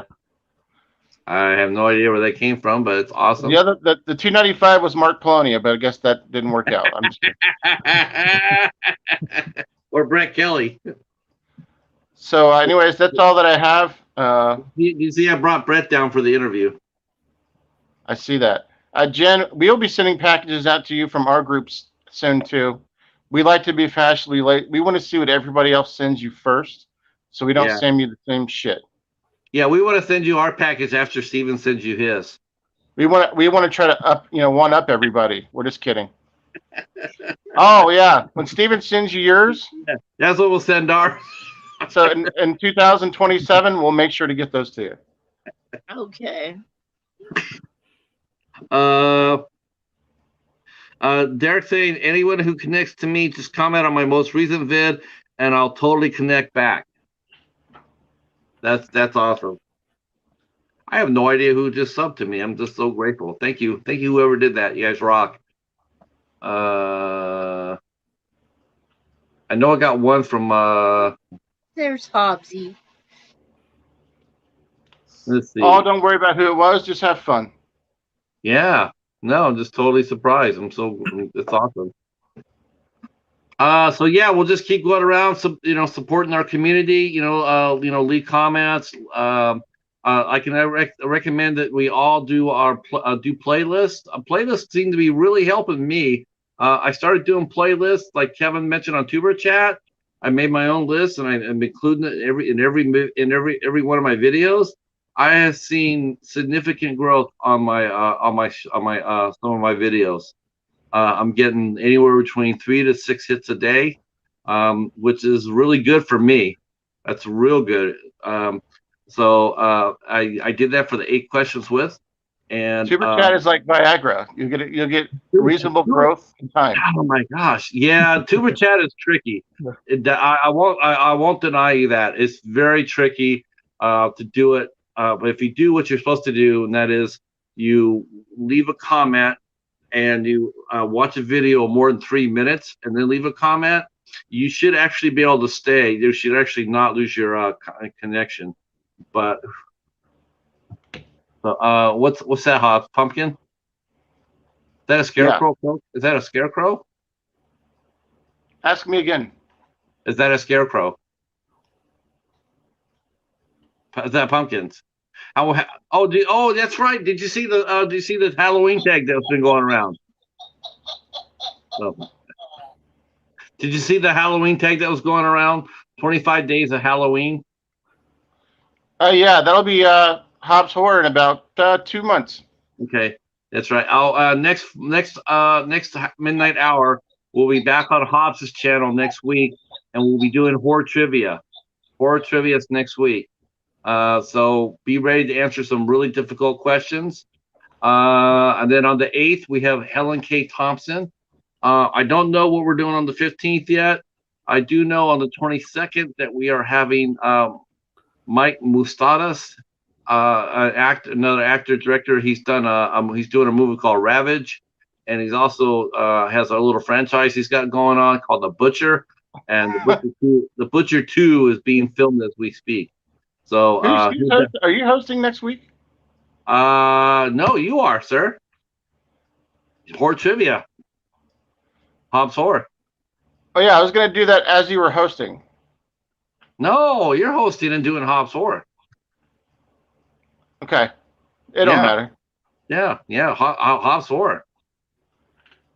Eventually, at some point, we'd like Jen or Leon to maybe jump in and do some trivia questions too next week, if you have any. You know what? Yeah. In fact, let's make them each bring up 15 questions. No. Come on, they could do it. Hell, Leon will come out with like 20 exploitation movie questions that no one will know. I'm kind of new. You guys see me? Are you doing the floating head thing? Oh God! You can always tell what Hobbs is. Okay, the winner's gonna win a pack of donuts from Hobbs. Attack of a Killer Donuts. Oh, here we go. Look, I don't need an avatar. He's so weird. My avatar spins around. All right, there you go. Oh, brother. It is now 12:42. Does anybody just want to watch Hobbs' head float, or should we pull the chute for next week? I would love to watch Hobbs' head float and eat my chicken feet. Okay, Jennifer. What are you holding up? What are you biting on and holding up the entire time? I'm trying to be serious, watching an interview, and you're biting a fucking chicken leg, and I'm losing my mind, and I have to hide my face. A chicken foot, not a leg. She's sitting there gnawing on the chicken leg, and I'm dying, and I can't even. I'm trying to be serious in the interview, and I just can't. My gosh, I was like, I couldn't do anything. I was kind of, Patrick was talking. Well, feel free to actually just jump in. I mean. No, I got hungry. Oh. Well, then, no. Next week, I'm taking a vow of silence, and it's going to be the Leon and Jen show. Me and Hobbs are going to be, we're going to be sitting back here watching you guys rock it. Well, Hobbs will be there. You guys want to run the show next week on the channel? Hell no. No. No. Hell no. Well, how about this? How about this, Leon? Leon, how about this for next week? I challenge you to a marshmallow off. So, because no one wants to do the marshmallow challenge, so we got still to do it. I bought a bag of marshmallows, and we got to do the marshmallow challenge. You know what that one is? The Chubby Bunny one. I don't. You get a bag. What is that about? You get a bag of marshmallows, the real big fluffy ones, and then you put them in your mouth, and you have to say "Chubby Bunny," and the first person who can't say "Chubby Bunny" loses. Wow. Make sure I have a glass of water We'll be if I'm doing choking or trivia, something. and I wouldn't probably drink water because it'll make the marshmallows get bigger in your mouth. Oh man, never mind. Look like I'm losing teeth or something on camera. Because you guys don't have to be nervous. It's all fun. Just have fun with it. Nobody's judging you. Nobody's talking shit. Yeah. No, Everybody's if you get nervous, just look at Hobbs' floating head, and that'll make you Well, No. he For some usually reason, I was calm never us down. nervous. from me. He usually hides from me. Well, he can't hide. He can't hide next week. He can't hide. I'm not next hiding. I'm right here, folks. Week. Mm-hmm. I'm in the flesh. It's me. The Pumpkin King. All right. Well, I think we had a great show. I'd like to thank all our guests for showing up. Let's see. Next week, like I said, we are going to be doing horror trivia on Hobbs' channel. And then on the 8th, we have Helen K. Thompson. So that'll be rocking. And anything new on your guys' channels coming up this week?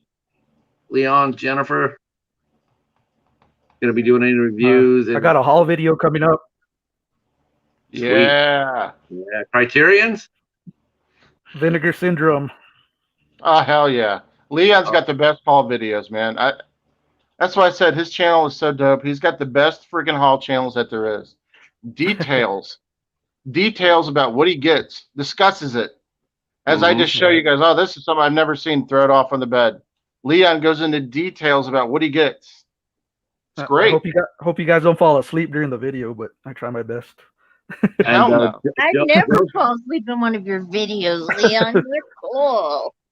Joe's going to be doing a big, massive haul himself. One massive haul of VHS tapes. I think he's got Jennifer, like what's coming up on your channel? I went to the dollar store and the thrift store, and I found myself at the dollar store. I found another Wild Eye movie. So now I have 4 Wild Eye movies. Oh my gosh. I heard from a little birdie that you might be getting more in the mail from your old friends over at the Midnight Hour. That's what I heard. You're gonna have to let us know which ones you have. Okay. Do you have Apex Predator? No. Do you have chocolate strawberry vanilla? No. I have Little Sister, Carousel Hell. Nice.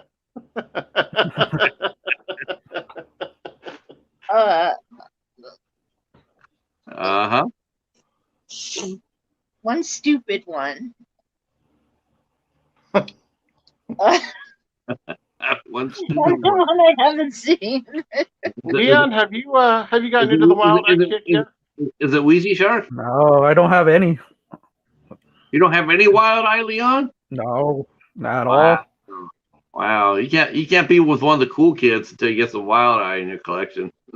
I guess I'm slacking over here for sure. Yeah, Because he's too busy getting boutique label titles that are kick ass. Wild Eye's a well. boutique label. Isn't Wild Eye a boutique label? No, Hobbs. No. No. What kind of label is it, Hobbs? It's a distribution company, Wild Eye. Okay, I thought it was more. Well, that's what Vinegar Syndrome is. Boutique label has all the fucking features and shit on it, and Well, they have features. they don't have biographies and books that come with them, and third and fourth discs that come with them. Like, you don't get a bar of chocolate with chocolate strawberry vanilla like you would with like Vinegar Syndrome. They would probably send you like, Well, Wild Eye sent us stickers before, and they sent us a little box of candy. I don't know. Joe, let me ask Joe. Joe, if you're in this, are Wild Eye Films boutique labels? You know, Joe's gonna say yes. Halloween Fiend PDX, welcome. Chadrick, welcome. The Horror Man. Bone Jangles. Bone Jangles. Oh, that's a good one. That's a good I one. hate it. I hate it. That's the third one I have. Oh, you hated that one? Yeah. Well, did you like the actress who played the witch? No. Oh, damn. Okay. Do you know who played the witch? It was LeVar Burton. I hear LeVar Burton's going to be actually becoming the host of Jeopardy. I can't wait. I love it. Yeah, he's going to be the host. I think Aaron Rodgers going back to Green Bay cemented that. I think that's what I really think. I really think that Aaron Rodgers he was hoping to be able to quit, figure out some way to quit so he can become the host of Jeopardy. But he's got obligations. He's got a contract to do. Well, the rumor was since the Pittsburgh doesn't have a quarterback much any longer that Aaron was going to look into possibly going and maybe going to the Steelers at some point. There's nothing more sad than watching a Bengal try to smack talk. That's pretty sad. Well, the Bengals are better. But, yeah, better at losing. No, they're a better team. Better than what? Montana State? Maybe. The Montana Cincinnati Bengals. I would take the Grizzlies or the Wildcats over or the Bobcats over the Bengals. Oh, they suck. Anyways, you got some questions in the chat. The Cheetah Ragman wants to know if you're going to watch Sleepaway Camp. The Cheetah has never seen Sleepaway Camp. No, I've never seen Sleepaway Camp. Yes, I am good. I plan on watching Sleepaway Camp. I might be watching it as early as Friday. I don't know if Can we get a reaction video to the ending from just you watching the last 5 minutes? Can we get a reaction video? Felicia Rose with a schwang. I mean, I don't know. It'd be like watching. You have seen it. Did you ever? No, I know about it. That's like the biggest. It's like the biggest non-secret. Now, have you ever seen a movie called The Assignment with Michelle Rodriguez and Sigourney Weaver? You need to see that. That's the one with Sigourney Weaver in it as well as Sigourney Weaver? Sigourney Weaver plays a doctor, and she operates on Michelle Rodriguez. She plays a hitman, and then they kidnap him, and Sigourney Weaver does a sex change on him. It turns him into a girl, except for the swang. It's a weird movie. Who's in it again? Michelle Rodriguez. Yeah, Michelle Rodriguez. Leon knows what I'm talking about. It's exploitation. Except I haven't seen that one, but I like the cast. Yeah, it's awesome. Sigourney Weaver goes all Al Pacino. She's just chewing the scenery. Nice. Yeah, is Sigourney Weaver the girl from Ghostbusters, or is that Sigourney Weaver? No, Sigourney Weaver is the one from Ghostbusters 2. I don't know what I think I might. I don't know what I'm watching. I don't know if I'm watching. I can either do Sleepaway Camp or I'm doing Godzilla versus King Kong. I'm not sure. I'm still watching Stony Burke right now with Jack Lord. Look up Dano. And I will have 15 questions ready by next week. Yay, Jennifer. 50 horror. You gonna have 50 horror questions ready? 15 I'll have 15. ready. You know what? You're gonna crush it. Leon, are you going to be able to have questions for next week for trivia? I'll have 15. Yeah, I should. I'll look it up. We haven't even asked Leon if he wants to come back. We're just assuming he wants to come back. No one's asked him formally if he wants to come back. Well, let's formally ask Leon to become part of our team. I'll let Jen ask. I'll do it since I'm a Steeler fan and we're used to having winners on our teams. If you Oh man. Yeah, I'd love to come back. Okay, good. See, now, if Hobbs would have asked, you would have asked, well, will I get fucked up like Joe Burrow did? And then I have to tell you that it could happen. You're going to see how fucked up Joe Burrow is this year. Let's just go with that. Let's leave it at that. He was a number one pick, right? Wasn't he the top pick? Yeah, he was. He's upset because the Bengals beat the Steelers with our third string quarterback last year. Oh man, that's why he's upset. Our third string quarterback with no line. And we handed them their ass last year, and that's why he keeps talking all this trash. Yeah, that's their playoff. That's the Super Bowl win. It's beating the Steelers. And the Steelers had no run game at all. They had the worst run game. They had the worst run game. You know what I'd like to see, Leon? Honestly, I'd like to get Madden. I'd like to get a copy of Madden. I'd like to put New Mexico. I'd like to have New Mexico State come in and play the Bengals. Oh man.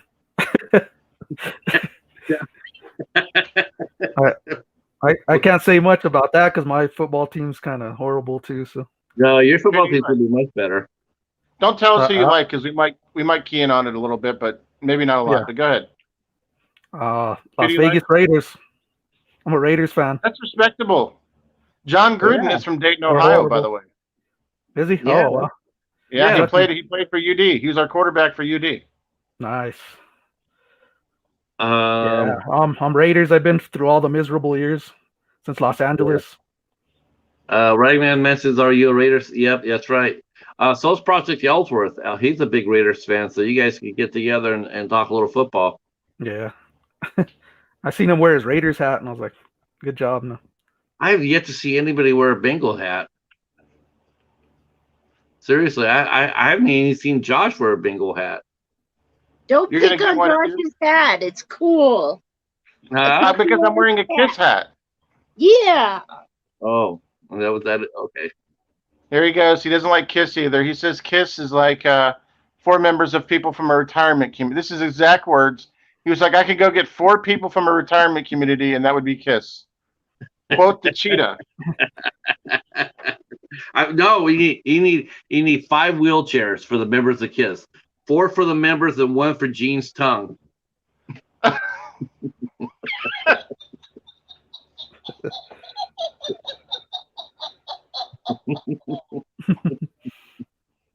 Well, Leon, you're always welcome back. If you want to be on the show, man, you're definitely. We already kind of thought you were on the show, but you know. Yeah.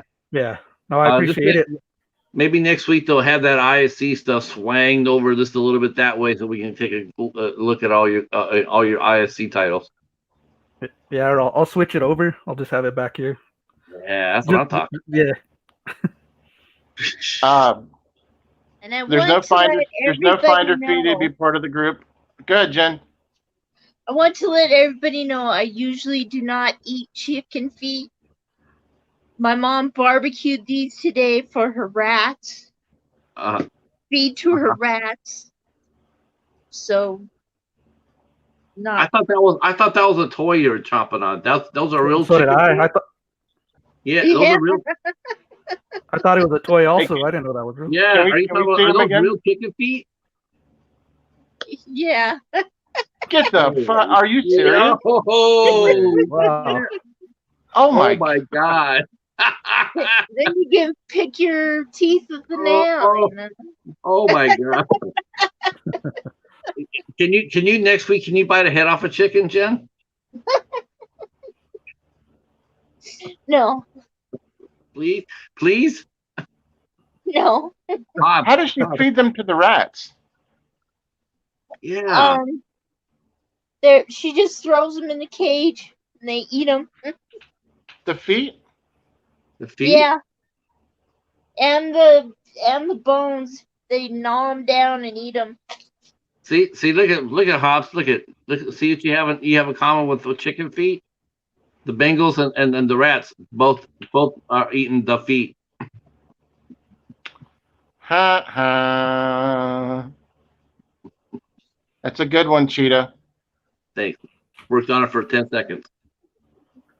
It's football season, man. I'm jonesing for football. There's going to be a lot of trash talking. A lot. Yeah. And I promise we're not going to trash talk the Raiders because I like the Raiders. But me and Cheetah, we're going to have some serious knockdown, drag out arguments. Oh, yeah. We might even do a live stream during one of the games. I think so, man. We need to live stream when the Bengals and the Steelers play. Dude, it would be. I am a fan of the Raiders and the Bengals. Steelers suck. Oh. Yeah, that's right. Everybody's welcome to Haterade. I got a cousin that's a big Steelers fan. All right, see, that ain't bad. The thing is, I don't even hate them. I just don't like them.